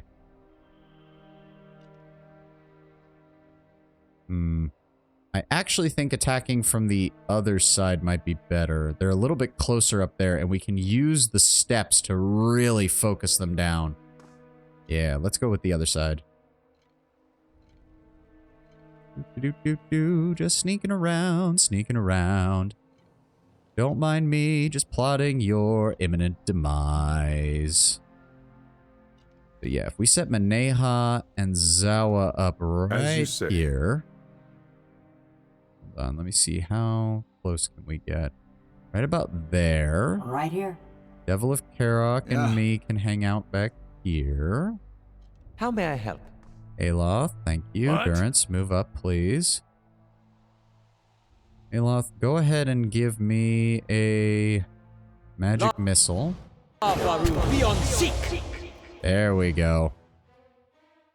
Now go ahead and give me flame. There we go. Wow, did this actually not aggro the elder one that's over here? Because that's kind of hilarious. Especially since now I can lightning bolt. No. Lightning bolt.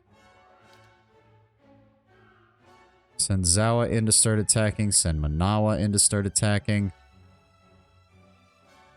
Go ahead and... Hold on. No. Move right there. Right here. All force.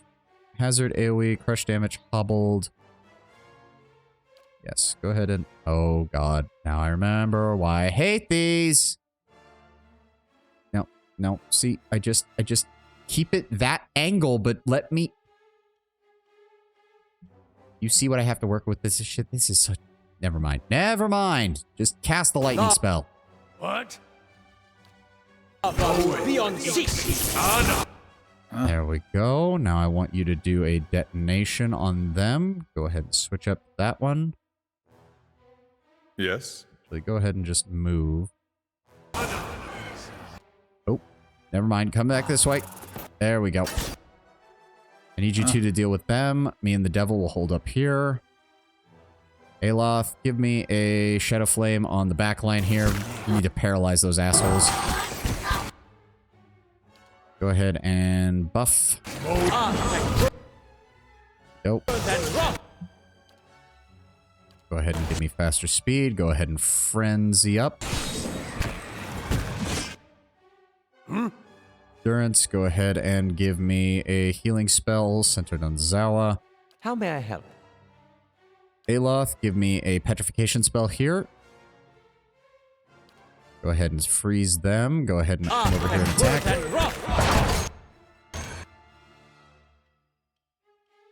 Aloth, keep these guys under lock and key if you would, please. AoE heal. So go in there and attack. There we go.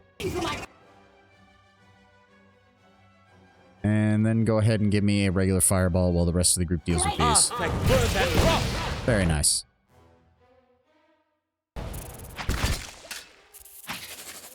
Perfect. Nicely done. Grab the Skuldrak ears. Ooh, the Dragon's Maw Shield. Oh, I could give this to Adair. This is a legendary shield. Hot damn. Fuck yeah, giving that to my best bro. Sweet. Engravings depict the Pargrunan's journey to the White March. Cannon is frozen and immobile. Okay. How do we get this thing? Oh.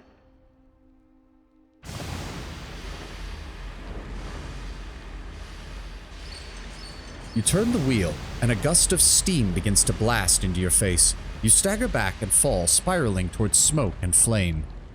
Notice the giant skeleton hand? Yeah, it's kind of a bit intimidating. You find solid ground beneath your feet, even as the air around you is a haze of smoke and heat shimmer. Coughing, you bat acrid fumes away from your face, and as you acclimate to the soot-choked air, you see flames leaping in the distance. Each flare bathes you with warmth. Even as you struggle to pick out the details of this place, something seems familiar. You can see little through the thick smoke, but the dancing flames illuminate the dragon's head, cast in stone, the White Forge. As you start towards it, something massive comes crashing down in front of you. You leap back at the sound of metal slamming onto metal and feel a deep tone ring through the thick air. Recovering your bearings, you find yourself looking at an enormous hand. It's dark and shiny with heat, but you see every bone, muscle, and tendon working in harmony beneath the bronzed flesh. The hand's owner is hidden behind clouds of smoke, but the hand itself is wrapped around a pole as thick and sturdy as a tree trunk. Follow the arm. You try to follow the arm up to its owner, but the heat and smoke overwhelm you. You turn back. Follow the pole. You continue onward to see what lies at the other end of the pole, and what's responsible for that clangorous music, just as the hand rises again. It swings back down in a perfect arc, a tower of metal smashing down ahead of you, raining sparks and glints of essence as another deep ringing note sounds. You realize that you're looking at an enormous hammer. The head glows with heat and essence, though the purple luster fades as soul energy is sucked from the hammer and into the work beneath it. Inspect the hammer. It is a block of the blackest steel, dark as a starless night, shiny enough that you can see your reflection in it. It is a work of art unto itself, a study of simple yet perfect design. Look at the work. As the hammer rises once more, you dart forward to see what lies beneath. A lone figure sprawls on an expanse of steel, as smooth and broad as lake ice. The figure is enormous, a magfolk of twisted flesh and forged metal.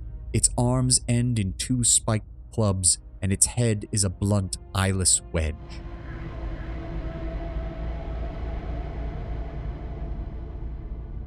Oh, that was perfect sound effect. That was strangely disturbing the way it sounded.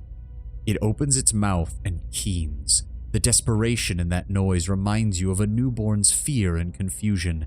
Air rushes at your back. You look up and see the hammer, its head once more glowing with essence, speeding towards you. You awaken to the sensation of warm tiles beneath your face. You're prone before the boiler, which drones on, pushing heat through the tower floor. But in the vapor that pulses from the boiler and pipes, you can smell the fumes of the White Forge. The dwarves chose the wrong god. There's nothing like Margren's heat to give an old cannon new life. I have to wonder, because if I remember correctly from what we read, Abaddon used to have a normal body. He forged himself an animate body and was placed within it, if I recall correctly. I wonder if that vision we saw was him before he became the god of artifice and construction, when he was still a god of flesh, essentially, before he transferred himself into his animate body. Take me to the front gates. We've got everything else covered, I believe. If so, then were these eyeless some kind of prototype of his for the design of his body or something? That was incredible! Whole Forge spit flames when you did whatever you did. And the smoke! Ha! I saw it from here! Okay, head down to the forge for the inspector. Oh, you're right. Shit. I completely forgot about her. And now to see about these cannons. She rubs her hands together. She starts for the door, but then remembers something. This is for you. Found it while we were cleaning out the battery. I do have some questions for you. How do these cannons work? If only I could show you. But everyone else is all worried about accidents and injuries. So they've said I can't fire them until there's a real need. What do you know about the Iron Flail? They came out here a few weeks back and asked us to vacate the forge, real nice like. When we told them to turn around or we do them like we did their fellow Widewin, things got rough. I mean, I'm sure some in Red Saris are probably still upset about that, so maybe you could have phrased that a little more diplomatically. They went to their fort, but they'll be back for sure. Darien sent a group from Stalwart to parley, but they never made it back. She gives you a annoying So look. it's a good thing you got these guns working. We'll be ready for those Red Sarens when they come for us. And what are you doing out here? I'm taking care of these lovelies so they can take care of us. She gazes affectionately at the cannons. You really like explosions. Well, back in Stalwart, I learned everything Dana knew about black powder, and a few things she didn't. Them she wasn't so happy about. He frowns, looking momentarily distracted. After what might have been a small mishap in the Stalwart mines, they sent me here to put my talents to better use. I'm headed up the tower, gonna make those cannons shine. He skips towards the door. Well, it's nice that somebody's having a good time. White Forge, yes. That's weird, though. Didn't we go down to the White Forge? I didn't see her anywhere. Climbing all those stairs would be a nightmare for an Orlan. Well, somewhat, except you also forget this place was designed with dwarves in mind. Oh, God, yeah, she's standing right there. Fucking idiot. So this is the fabled White Forge. Very impressive. I know several smiths in Crucible Keep who would dearly love to be standing where I am right now.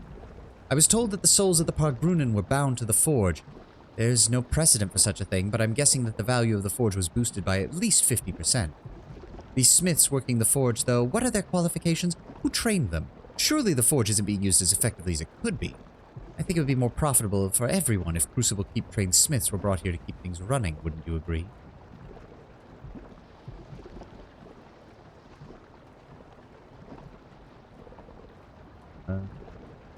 No. As long as the new smiths share their experience instead of taking over entirely, I'd say that's actually a good idea. A reasonable compromise. I'll make note of your recommendation. All that's left to do is write up the draft of the trade agreement with the terms and conditions we've agreed upon and present a copy to Tarfos. It'll still be a few months before the final agreement can be signed back in Defiance Bay, but we'll make great progress here. I appreciate the escort, Savani. Farewell. Do we want to go back to Stalwart? No, we're gonna go probably to the other location from here. Oh, we have to return to Tarfos anyway. Oh, well, whatever. Deal with that later.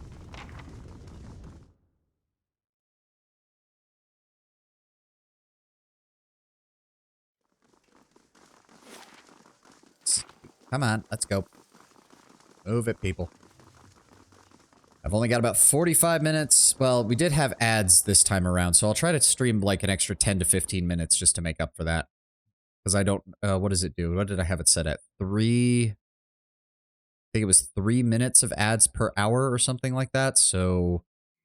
Yeah, we want to stream for an extra 9 to... about 10 to 15 minutes. An extra 10 to 15 minutes just to make up for that. And for the fact that it took me a couple minutes to get going with the getting started screen and all that. So that way we could let the ads play at the beginning too. Okay, so that should be everything here. Do we want to run back to town for that? Yeah, I probably should have just... Also, Keep has notifications. Ah, right. Morning Circle. A secret society of animancers has been traveling around the Eastern Reach promising to restore life to lost loved ones. Well, we know that's bullshit. They perform their rituals at clandestine meetings in various cities, never staying in one place for more than a few days. Although some spark of life appears to be restored to the bodies they revive, authorities suspect the group is behind abductions, murders, vivisections, and other ghastly practices that appear to be required for their methods. To make matters worse, those restored to life rapidly decompose or go mad within days of their resurrection. Concerned animancers and various civic authorities are seeking help in tracking down those responsible. Well, it is animancers acting like idiots, so I'm going to send Haravius and he can tear them a new one if they do anything stupid.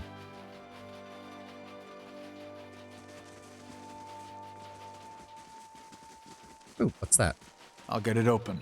What Finished. the fuck? How did I not... Okay, I guess I never opened that. I don't know how I never opened that.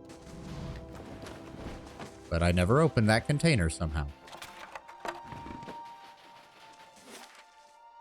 Okay. Oh, they allow us to quick travel to the foundry now. That's nice. So we've done Russet Wood, Longwatch Falls. Those are clear. Stalwart Village, we just have to turn in. And I do want to get the better rest bonus from the inn. So we're going to go there real fast, turn in that quest, and rest at the inn. And then we'll probably go up to Longwatch Falls. After you learn this big secret, that's when you go back and kill the Ketchmalts, right? I seek only to liberate my people from the Ketchmotl. Oh, playing the long game. So they don't expect you. You're smarter than you look, Zawa. A few more years, and the slavers will have died of old age. Devil, I think you're trying to analyze Zawa, and in a way it's impressive, but I don't think he's that deep. Yeah, I don't think he's that deep. He's just a drug-addled monk who's gonna go home and beat the living shit out of people because he needs to. That's literally all this man does.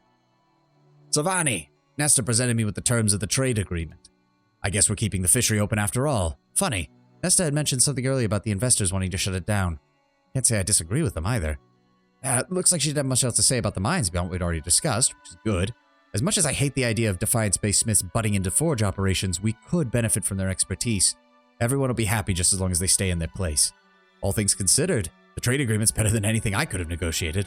I'd gladly sign this and have it sent off to Defiance Bay first thing in the morning. Nesta left this for you. She said it had helped her in a previous line of work. He hands you a bundle of cloth. Thank you again. Tax collector's man. Yeah, so she was a tax collector. +2 to stealth, grants escape once per encounter, and smoke cloud once per rest. So that would obviously be pretty good for her. We lose out on the intelligence game, but then again, she doesn't necessarily need a really high intelligence. I actually really like that. Let's just double down on her ability to stealth. Oh, wait, what? Oh. That around. Thank you. Okay, sweet. Hey, I mean, yeah, she might have been a tax collector previously, but I'll say this much. She was a bureaucrat, and we could actually talk to her. That is a massive win in my book. We were actually able to convince her to follow our advice rather than just go off on her own. Back to warm your hands, eh? I need a room. Give me that +2 dexterity, +2 to might, +2 to constitution, please. Thank you kindly. And just like a tax collector, I have stealth, escape, and smoke bomb. I mean, yes. In this universe, could you imagine trying to collect a tax from, say, like a hermit of Magrin or something? Hello, sir. I'd like to talk to you about our tax. Was that a fucking cannonball? Priest of Magrin, unironically being that Founding Fathers meme. I'm sure people have seen it online. The 3 ruffians break into my home. I grab my musket as the Founding Fathers intended. That whole thing. Something tells me Priest of Magrin do that unironically. Longmarsh Falls, Whitestone Hollow. We're going to start with that, and then we'll figure out if we have time to get to the mercenary band that is going to be attacking or dealing with us.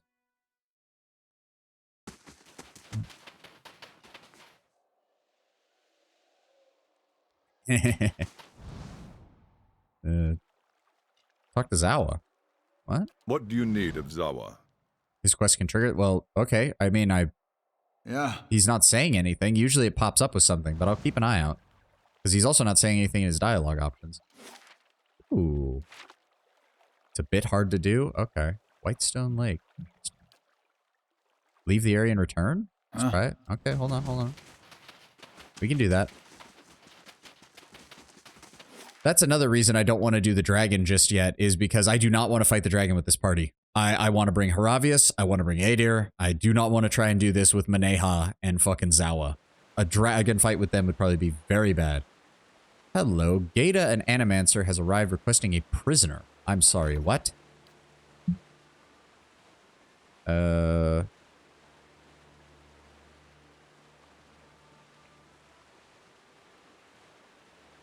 What? There we go. Animancer has arrived requesting a prisoner conduct experiments on. She was nearly set upon by brigands on the road. Why the frick? No. I mean, I used to have a prisoner you could have used, but, well, he pissed me off one final time, and I decided to execute him summarily. And Mercenary Captain Esmar and Aleph do not deserve to be experimented on by an Animancer. So, no, we will not do that. Thank you very kindly.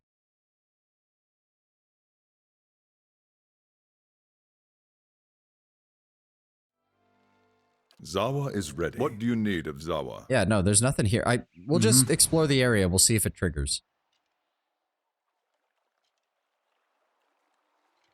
I did empty out his dialogue box. It's all... Zawa is what ready. What do you need of Zawa? I would gladly... We are the... Like, we are... But I give this... practice of our practices are suited to our enemies. Where did this come from? The things we hold to in fear of their opposites.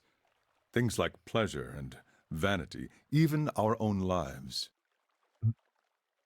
Okay. How do you counter pleasure? We embrace discomfort. I knew an Alpazga, Tamin, who slept on sharp boulders and kept his arm raised above his head for 2 years. The arm withered. One day it fell limp and became useless. But always it reminded him that pleasure and pain did not hold sway over his soul, and he became strong. What do you do against vanity? Vanity is my favorite. You have seen some of it. You must become loathsome, disgusting. The Takan are used to our shit, but Deerwood has been far more enjoyable. A traveling noble offered his friendship to me as we crossed paths on the road.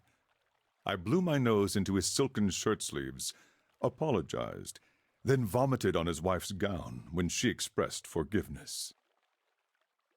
Okay, Zawa, there's rejecting vanity, and then there's just being a giant dick. I was even beaten for it without having to ask. Work well done is truly its own reward.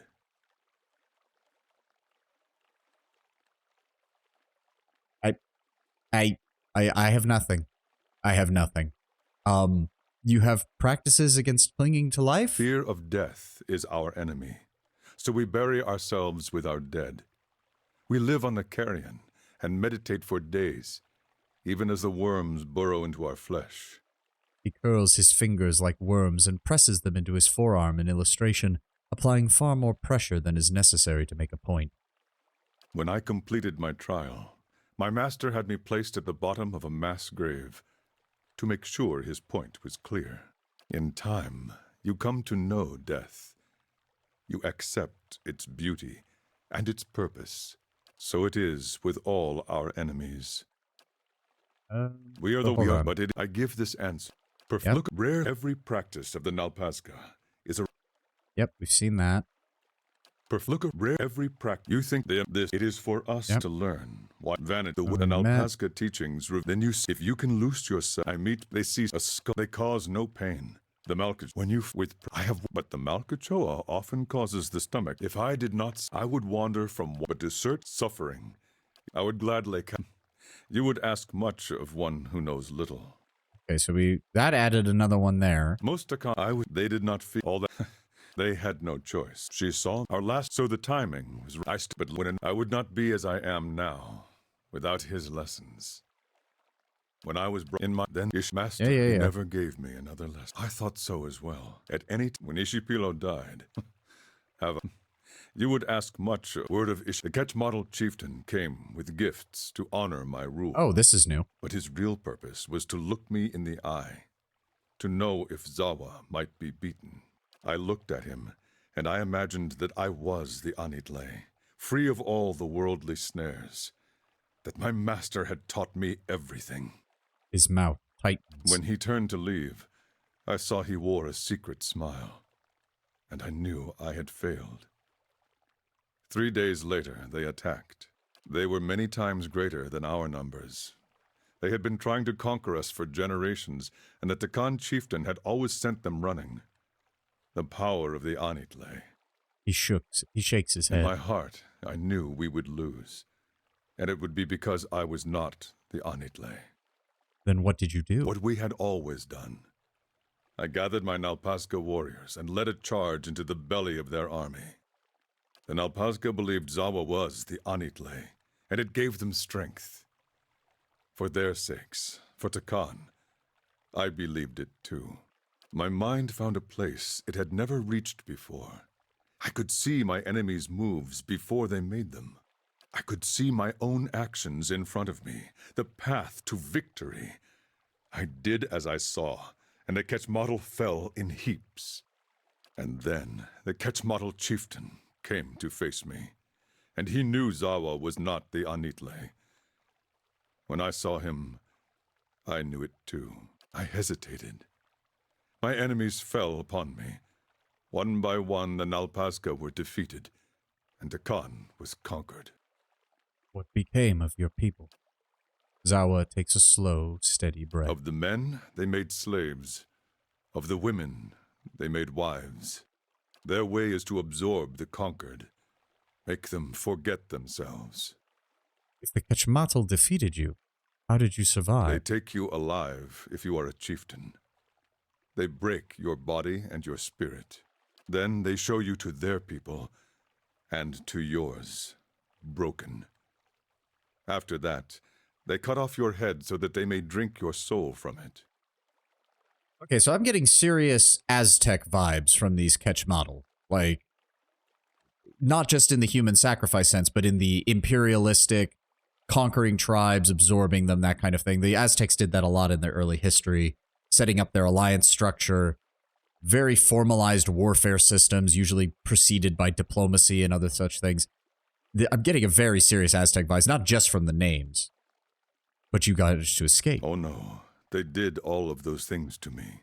They flayed me until my screams became whispers, until I no longer knew who I was, and my only hope was to die soon. But they didn't stop, and that was their mistake. In my lowest moment, I released my grip on many worldly things I had come to embrace since my master's death. The pain made the world clear again. They brought me out to be executed, not knowing any better. They swung the machete down upon my neck, but it would not cleave. He mimes the interrupted swing. Each hack of the knife brought great pain, and the pain showed me glimpses of pure truth. For a moment at a time, I was the Anitle. I broke my bonds by seeing beyond them. I slew my executioner by knowing I would slay him. Were you able to free your people after that? All at once, Zawa seems to deflate. No. When the pain faded, so did my enlightenment. But it was enough to make my escape. I swore to return when my soul was ready to defeat the Quetzalcoatl. When I had rediscovered my master's lost secrets. You said you swore to return to liberate your people.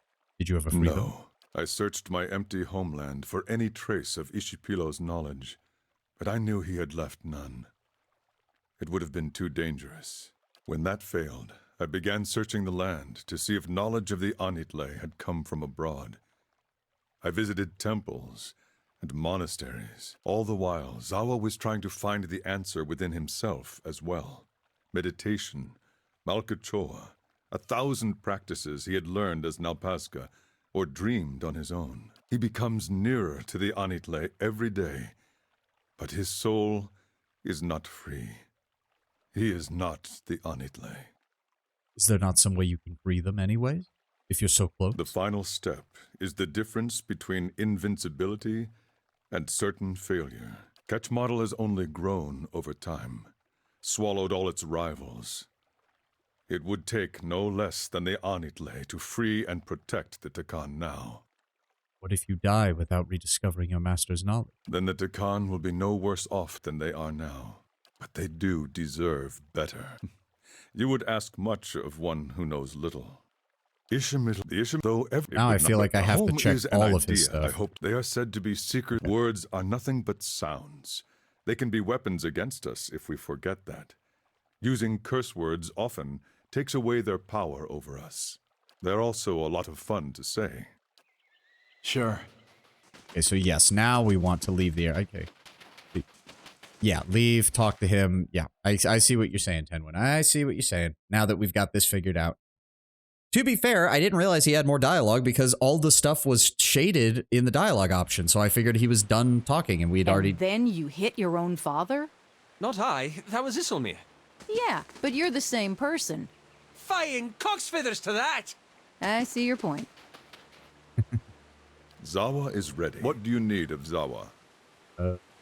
No, I search when that all the way he becomes nearer to the Enclave There we every go. day. Is there any way I It can is so- help? Perhaps there is.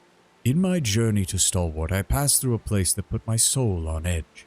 I don't know what it was about the place, but I had intended to return there even after I'd fulfilled my pledge to Stalwart's mare. The answers I search for are now of the soul, and such resonances should not be ignored. I believe the locals call the place Whitestone Hollow, and it lies east of Stalwart. I would return there and explore its energy if we should pass that way. You would ask much. There we go. I guess now I should check with everybody because apparently... It better been a while since I were out in the world. Guess I'm... Anyways, I've been wondering about that fort.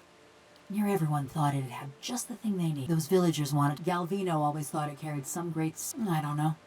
I just figured, with those dwarves being expert smiths and all, maybe they had something to unmake me. Put me back into my body. Well, we didn't see anything like that in Durgan's battery. I know, it were just a passing fancy. She turns away, her essence buzzing with agitation. No. Only they didn't march me to no gallows. He was fiddling with some machinery in his workshop. Never actually looked at me until he started. By that time, the mayor's goons had me trussed up good. So while Galvino's fastening that helmet over my... It's this metal suit strapped into the machine, just like me. A cold, dead-eyed, the one. I start asking Galvino and the rest of them what's going... Then suddenly, Galvino tells the woman near... And by the time... I think that was when I knew. Sure, the rest they drove. Still, the old mare fled too, and Stalwart... Only kind of have with someone. No other way to... Roundabout there. He managed to stuff every day.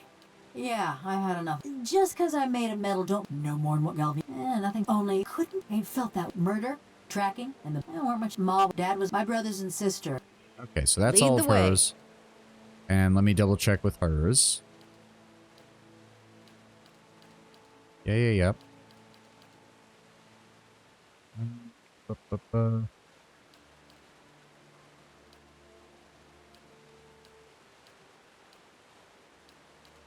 Yep, nothing there, nothing there, nothing there.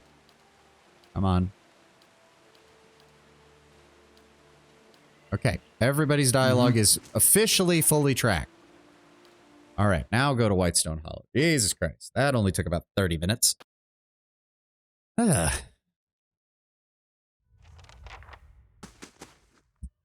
Oh, here we go.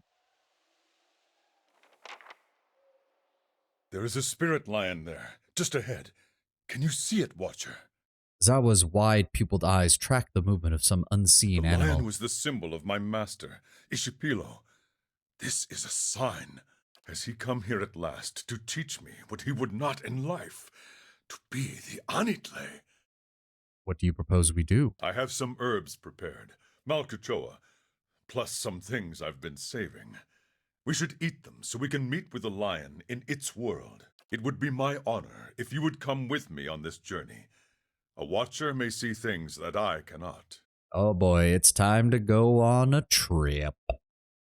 Very well. Zawa looks at the rest of the party. That goes for everyone.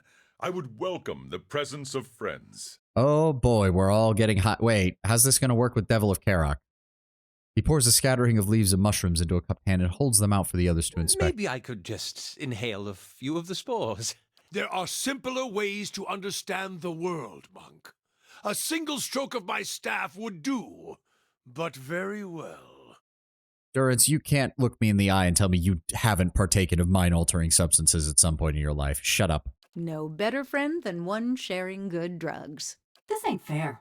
Are you ready? Okay, that was a good one. This ain't fair. Yes, let's begin. Zawa distributes his mix of herbs, keeping a generous amount for himself. The plants give off a variety of strong conflicting odors, some sweet, some acrid, and at least one that induces immediate sneezing. Their appearance are largely unfamiliar to you. Sagani, don't tell my kids. Pelagina, Diverse, you can't be serious. Can't believe you've been holding out on me this long from her. Yeah, I'm not surprised by that one. Grieving Mother, one must seek insight where one can. Oh, Grieving Mother, you can't tell me that you didn't take drugs either. I called bullshit. Feels like we're back in lore college. Of course, Kana was a frat boy. I'll try anything once. Bunch of times if it's good. That sounds exactly like something Adir would say. You drop a handful of the mixture into your mouth and chew. The taste is dull and earthy at first, but within moments of chewing, it becomes powerfully sour, then sweet again like a nectar. It begins to take on a new character that's unlike anything you've ever eaten before. Your vision swims, and you see the world in a different, more vibrant spectrum. Zawa takes one look at your expression and laughs. You are ready. Oh boy, we're going on a trip. Do not let the lion escape us. Okay, I guess we're... Flower singing? No. Stay focused, Zawa. That didn't take very long. And somehow the Devil of Karak is in here with us, which is honestly kind of impressive. A lone spirit hovers back and forth, agitated and muttering.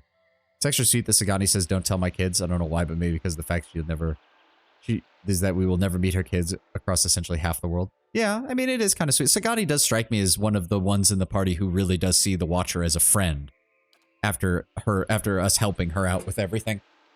I can learn from them, from their mistakes. Their failures have revealed the path to me. I'm so very close. The spirit points to a scattered collection of maimed and contorted bodies distributed evenly around a stone pedestal. Something odd registers in your mind about the corpses, and then the realization dawns. They all appear to belong to the same person.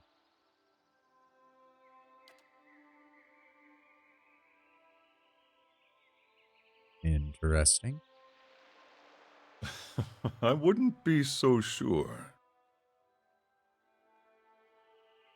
You're Ider's mom. No, you can't pet this. I feel like Sagani has to do that a lot if they're in the party together. Adir just reaching out to try and pet the dangerous wild animal, and Sagani's just like, if you do that, it's going to tear your arm off, sweetie.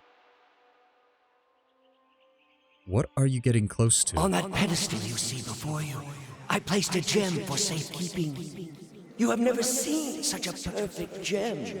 I regretted leaving it behind almost immediately. It has been my every waking thought ever since. Headcanon the Devil's just walking with us, rolling her eyes and waiting for people to get... that would actually make sense. I could even see Zawa's preparing the drug mixture. Our character just leans over to the Devil and is just like, look, whether this works or not, please don't let us do anything too crazy. And the Devil's just sitting there, staring at us a bit. It's just like, define too crazy. And our character can't come up with a decent explanation given all the crazy shit that we do for a living. And now she's just watching us all tripping fucking balls. Why do you want it? It is all I have left of something that was important to me. Very important, by the look of it. I might be able to get it for you. The spirit seems to consider this. Wisps of essence dart in and out of its shape like bolts of electricity. That would be most welcome. It's the girl looking at the camera in front of a burning house. I mean, quite literally she is, yes. What is this that so many have died to approach? Ah, fuck, shit, get out. Fuck, what the hell?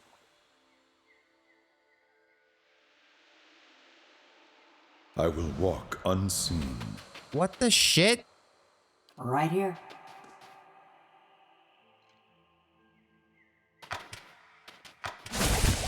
Well, it's a good thing she's immune to most of this, so fuck you. You're gonna make traps that I can't see? I'm just gonna set them all off. Fuck you. Fuck you.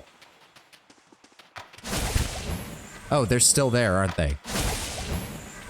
Well, this is aggravating. Yeah. Fuck, we're getting hit even all the way out here. I don't like this. Margaren's fire casts All right. light in dark places. Is it on a timer? I think it's on a timer. Run. Shit.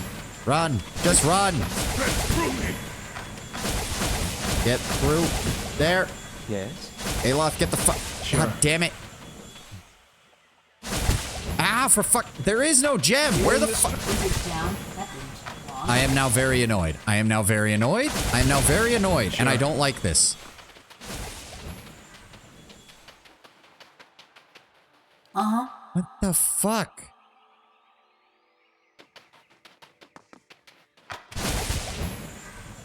There's nothing... What? Why is everyone taking damage when they're standing over here? Right here.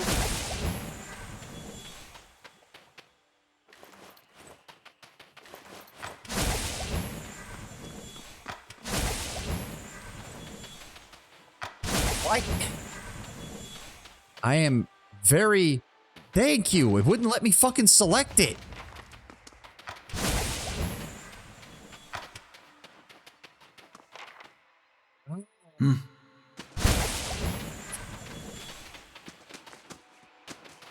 Were you able to retrieve the gem? Yes, take it. Get it the fuck out away from me. This is a great relief. Give it here. The spirit extends a claw-like translucent hand towards you, cupped together, and when you let the gem drop, it passes through the spirit's hand and lands on the ground. Clumsy. No need to worry, I've got it now. The spirit crouches to pick up the gem. It scoops at the gem, but cannot make contact with it. It does so over and over. This is a snare my master never told me of. How great, how subtle the hold of the past upon us. Let's keep moving. Away from this shit. Ugh. An old shaman hunches over a translucent table. Paint is streaked on either side of her eyes like flames. She casts an assortment of strange objects onto the table. A finger bone, a Stalgar tooth, a turtle shell, a few stones painted with symbols. She studies them over and over with disbelieving eyes, and at last she looks up. There is no mistake. The portents do not lie. Zawa, you will be our chieftain. You will succeed Ishapilo and lead us to victory over the Ketchmata. I will tell Ishapilo that he must accept you. The path must be cleared for your reign. Oh, fuck you, game. Just fuck you.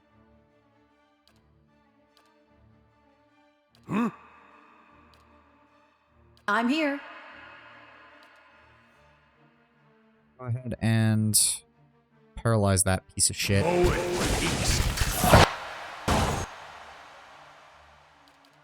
Don't even know where people are. Are you... What? Oh, he's fucking mind controlled. God damn it. Focus on the Will-O-Wisp. And she's mind controlled too. For 4 seconds and 1.9 seconds, so it's not that bad.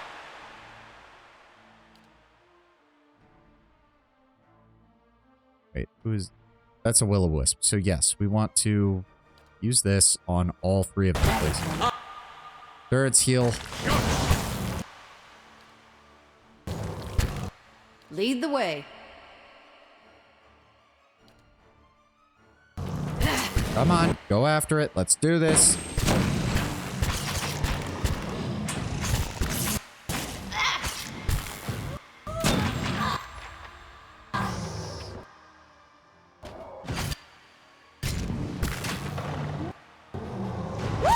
Come on, kill the fucking thing. Thank you. I don't suppose we could rest a spell. Still breathing heavily, Zawa appears deep in thought. He notices your glance. The shaman's vision always stayed with me.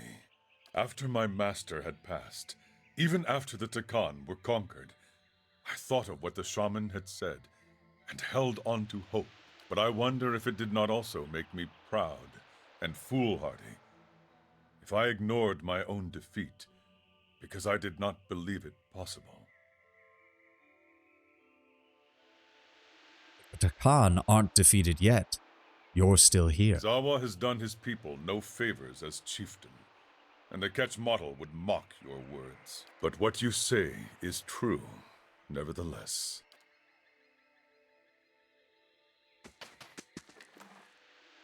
Wakened Audra, dank spores. Sure. The grass ripples and heaves like the flank of a breathing animal.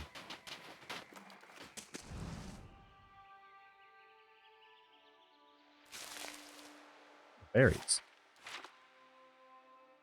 Ooh, there's stuff over here. Camping supplies. We're probably gonna need that because I got my fucking ass kicked. Ooh, mushrooms. Gimme. Thank you. Stuff. Wonder if this is actually exploring the area or if it's just exploring Zawa's fucking weird dream shit.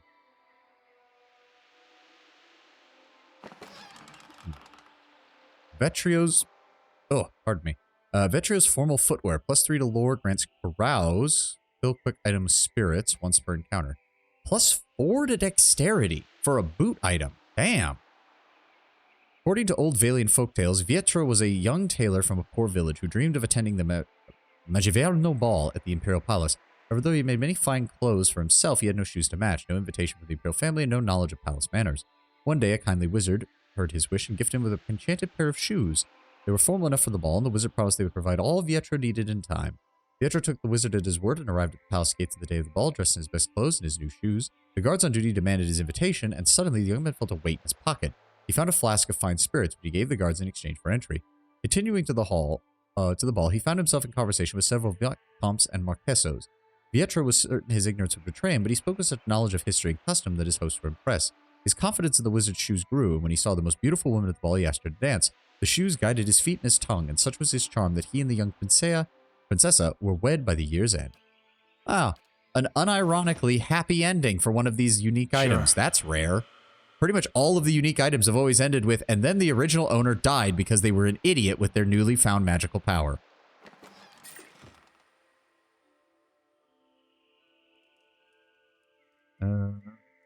Because it's a fairy tale? Oh. Shit, you're right. Hey, to be fair, all the other unique item stories sounded plausible. I wasn't going to suddenly assume that one of them wasn't. I don't like going on this trip. Oh. Hello? An antelope stands gingerly in the muddy grass. Its fur is matted and stained dark around a deep oozing gash upon its left haunch. Have you come here to eat me? We are not here to eat you, but you are easy prey. Is there nowhere you can hide? The beasts of this place would catch my scent. I would not get far. But there may be a way I could be protected. A great tree grows to the north, whose sap has an odor that is repellent to predators. If you could draw this sap and rub it into my coat, I would be safe. I could heal and return to my herd. Part of me wants to see what this does, just because I kind of hope Durance tells me to fuck off. It would be kind of hilarious. I could heal this beast watcher, but not in the way that the monk would want. I would ask neither kind of healing, as neither has any lesson to offer. Keep to your own trial, Durance, and I will keep to mine. Oh, I wouldn't dream of interfering. I await the sound of broken bonds or a broken back. There is a music to both if you listen for it. Where is this tree? To the north, beside a cave. You will not find a larger tree in the forest. Galawain speed your steps. Okay. Guess we can do that real fast. Okay. This visual effect on the thing is weird. Wind howls through the trees, fluting and musical, but you feel no breeze upon your skin. Did you see where it went?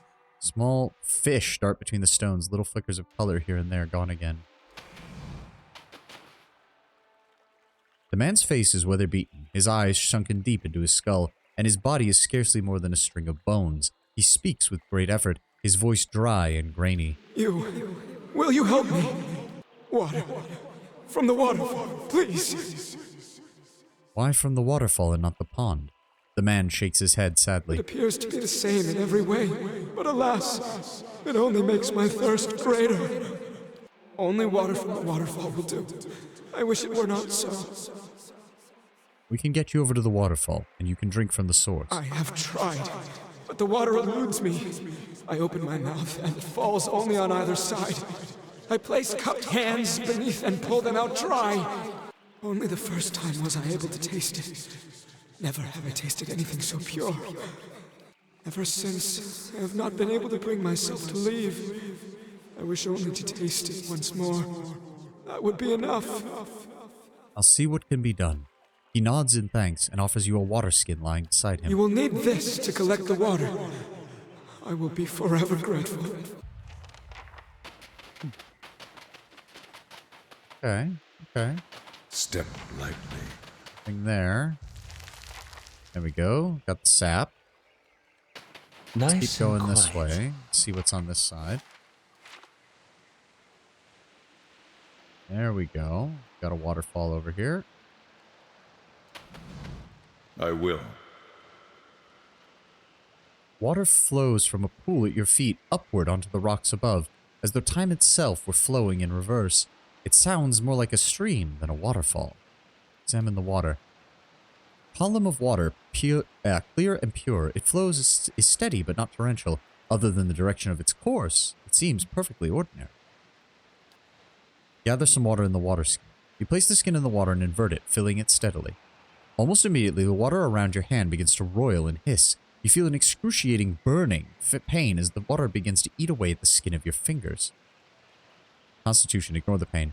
You hold the water skin in place. Despite the agony in your fingers, skin gives way to flesh and then to bone, and still you feel the water skin in your grip.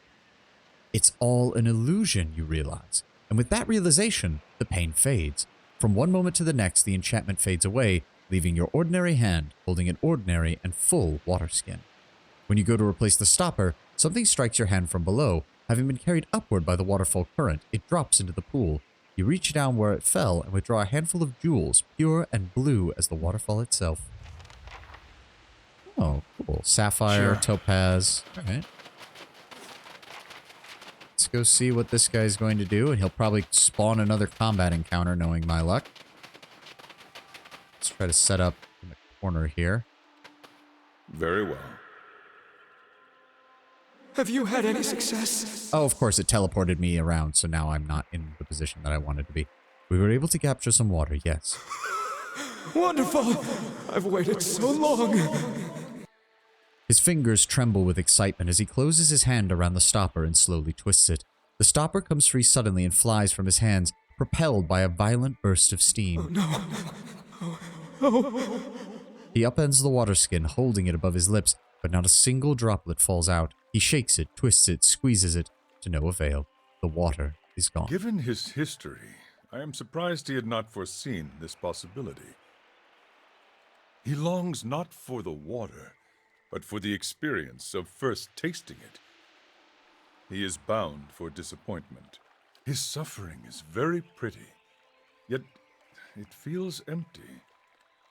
What value does it have if he refuses to learn from it? Can he not see that he seeks something that can never be recovered? Ixepilo sits meditating. He opens his eyes and looks at Zawa.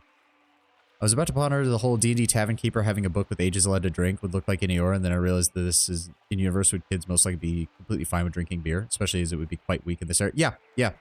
No, if it's based on anything resembling colonial America, late Renaissance Europe, you would have had a very watered down, very calorie-rich beer that would have essentially been the mainstay of a lot of people's diets, especially people working on farms and in labor conditions.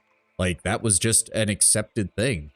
Like, it was weak-ass beer. We're talking, like, I think 1% maybe? 2%? Like, something like below 5%. We're talking, like, below that.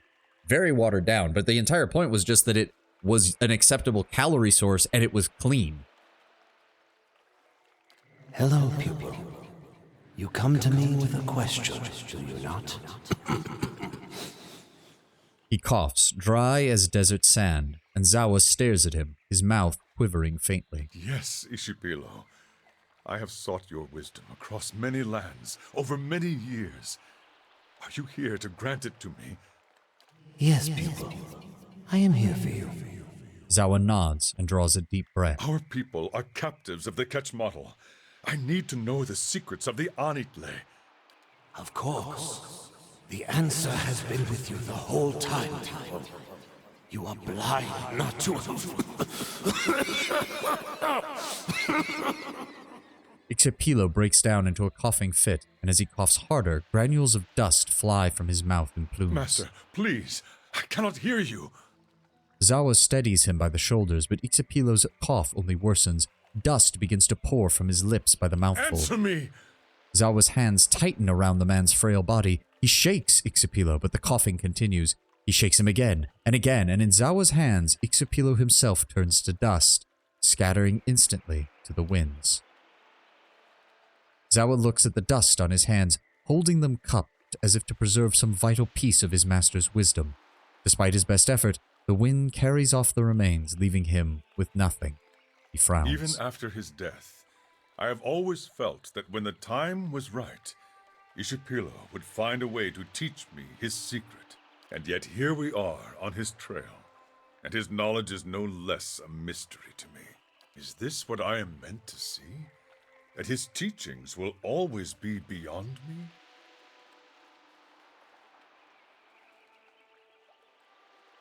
There is more to the Takan than Ixipilo's teaching. You speak truly, but his knowledge is the difference between a free Takan and an enslaved Takan. Zawa cannot help but seek it. Yeah. Okay, you didn't want to drop another combat encounter on me, game? Thank you. Now, how nice of you for not doing that. Thank you. Look at that. We need to return to the antelope who's over here. Where's he? Oh, and they're dead. We are too late. The wolves have come. It was a mistake to leave the animal here unprotected.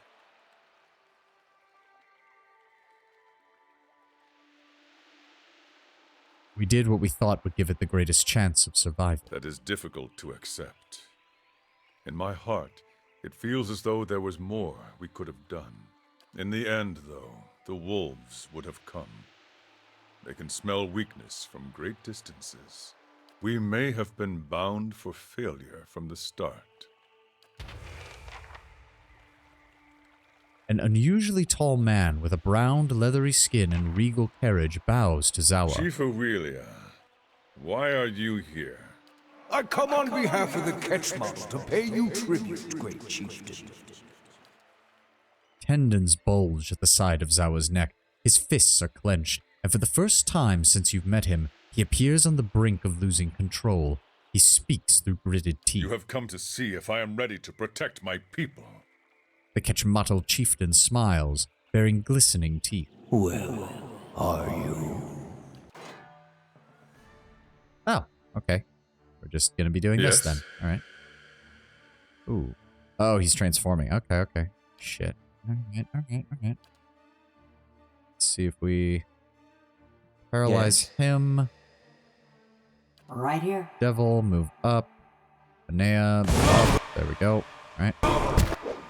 Huh? Hold on. Oh, AoE, frightened and sickened for 20. Actually, that might be a good one because they're all bunched up. Go ahead and focus it on the Winter Wolf. You go ahead and attack him there. Give me a spell right here. Well, kind of missed. That's not good.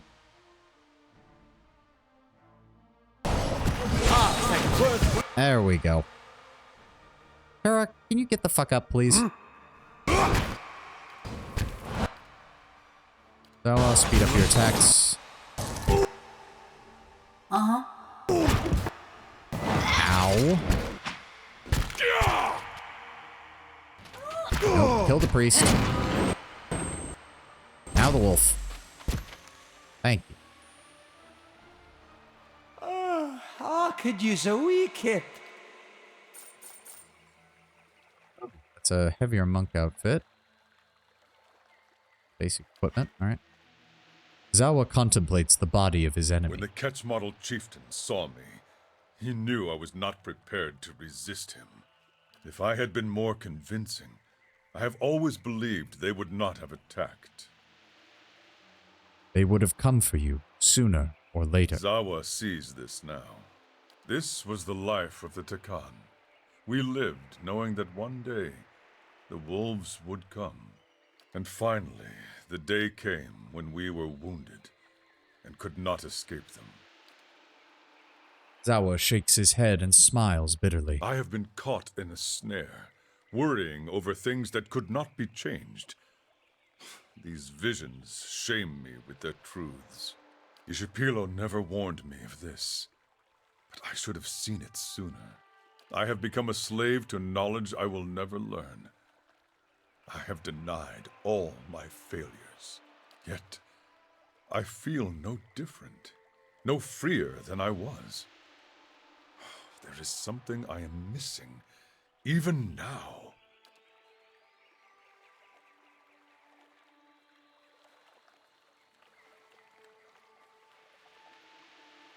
Oh. Okay. Suddenly. This may be our answer. Let us see what has been uncovered. You gaze at the stone's surface and find yourself reflected there, your eyes bright as stars. Ooh, bucks. The totem murmurs as you pass, too softly to understand. That. Lots of that. You. Nothing new to report.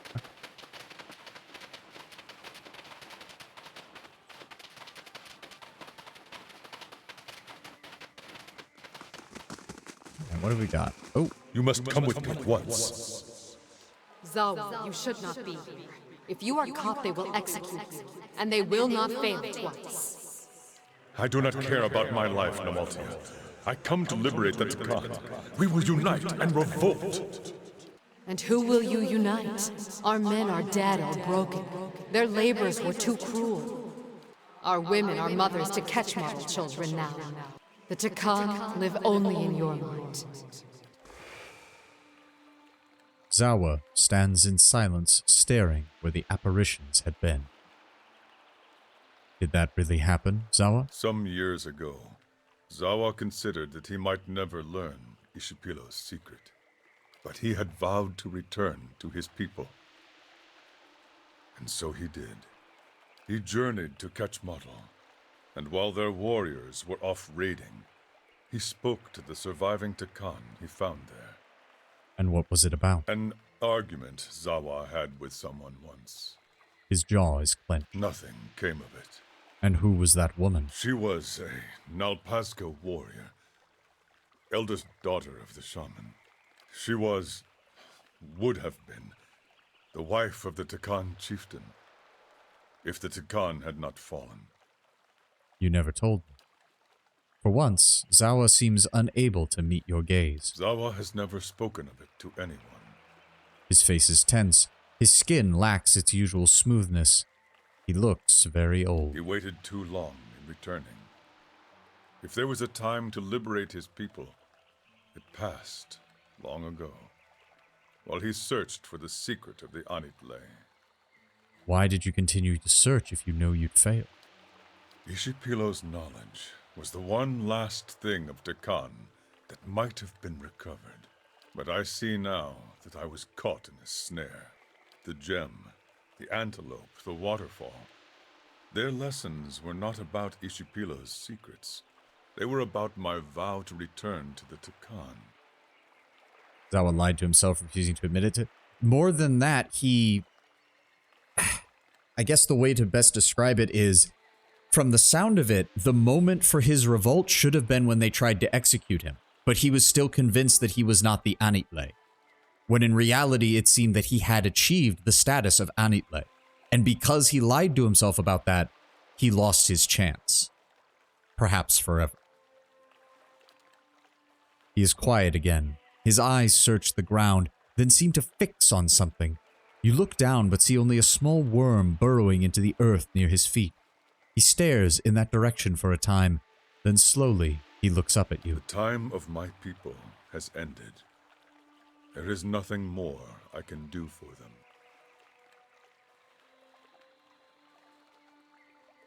In a sense, you are the last of the Takan. What you do now, you do in their memory, and to create the final moments of your people. To my knowledge, it is no snare to wish to pay one's people tribute. Even if I should fail, it is a good path. Zawa looks around and smiles flatly. The dream fades around us. I believe it is time to return. The brilliant colors around you begin to dull. Shifting objects begin to settle into their true forms. Zawa appears as he always has, the same shredded skin, the same fluid posture. Only the look in his eyes has changed. Zawa was granted the Anitle. Zawa is ready. I need to see what this does. Anitle plus 10% additional attack speed. I mean, I figured they couldn't make it too powerful, but yeah. But no, that the lies and honesty, Zawa's problem was he lied to himself. he absolutely could not convince himself. The changes are dependent on the choices you make. Oh, okay, interesting. Well, I was building him as a speed attacker, so an additional 10% attack speed is certainly not going to be something I am remiss about. And Aloth has hit max level. We can pick up another... I guess we'll go ahead with the Elemental Bulwark, since having a defensive spell at that high level would be nice. I think he's got all the defensive stuff that we want from him. Reflection isn't really going to help him that much. Plus 6 accuracy with the scepter, maybe. Or we could grab... No, that's one-handed melee weapons, right? And that doesn't count as a melee weapon.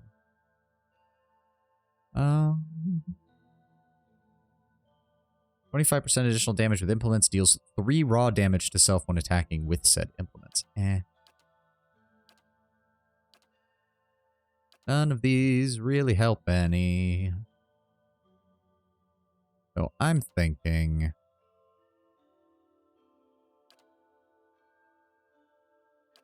We'll go ahead and grab him the Arcane Veil finally, so he has at least some kind of defensive ability that he can use. Yeah. All right. Well, we've got a few minutes more. Let me try to explore around the map a little bit. But yeah, it's very interesting. He still looks ridiculous. Of course he does. Oh, shit. I didn't even notice that we were walking right into a group of enemies. Why? No, I want you to run up there, and I want you to run up there. Thank you. Right here. Aloth, if you'd be so kind as to give me your free spell, please. Right there. Thank you. How may I help? Then go ahead and give me a bounding missile and hit their entire front line, if you would, please. La Baru, be on seat! Go ahead and speed up your punches there. Holy fuck, he attacks fast now. Alright, come on, tear him apart. Let's go. There we go. Skulder ears. We have to worry about... That took away my fucking rest bonus. That's annoying. Alright, we have a cave up there. Margaret's Got like 3 more minutes or so, and then we will... Oh, shit. I'm really not paying attention, because I got worried about where we are. Immune to cold damage. Not that you should have a peek in the cave before you finish. Okay, we'll double back. Immune to cold damage. Okay, hold the phone. Get him to stack up. How may I help? Get him to stack up, please. Then give me a... Where is it at? Fireball. Back line. Try to hit as many as you can. There we go. Yep. I don't know how that guy got petrified, but I'll take it. Oh. Where did you come from? There we go. Come on. Give me all the loot. Don't you be hanging... This crude arrangement of antlers, bones, and sticks exudes a strong fishy odor. Oh, I guess this is a lake, so those frickin' Lagufath are probably around here somewhere. Alright, we'll duck in the cave, and we'll probably have to save after we deal with what's in here. And then I gotta get going. Hello? I'll see what's ahead. Oh, why are there bones? Why are... Oh, no. Oh. Oh, dear.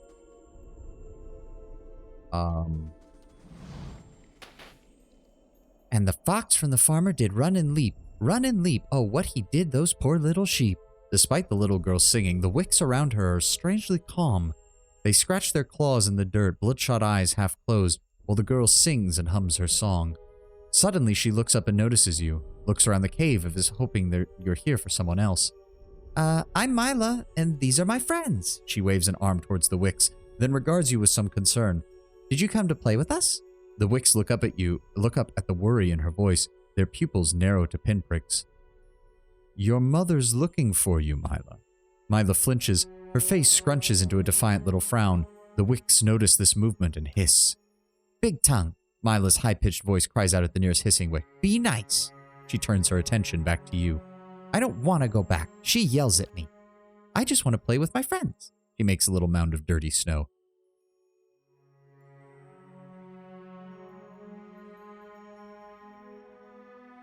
Wait a sec. So wait, we can intellect lie and offer her a cookie, but we're not actually offering her a cookie. Or we could just offer her a cookie. She had no friends to play with, so she plays with the wicks. Yeah. Mila, you like sweets, don't you? I've got a Rao-Tai cookie. A real Rao-Tai cookie? Oh, I've heard of those. Mila's eyes are wide with wonder. Can I really have one? Wow, cruel option just... What the fuck? Someone at Obsidian had too much fun writing this shit. Holy crap. For when I do appreciate it though. You want to play an absolute bastard? They let you play an absolute bastard. If I give you this cookie, will you go home to your mother? She's essentially like Little Miss, you will return to your mother at the count of 3. Yeah, I figured. Sagani goes mom mode. She knows how to deal with this. Mila nods silently. Give her the cookie. Mila approaches you and carefully takes the cookie into her tiny hands. Transfixed on the delicacy, she begins nibbling on the edges as she wordlessly shuffles towards the mouth of the cave. The wicks begin to follow her out, but as they leave the cave, they're distracted by the sights and sounds of animals in the wilderness. One by one, the wicks slink off into the underbrush to hunt.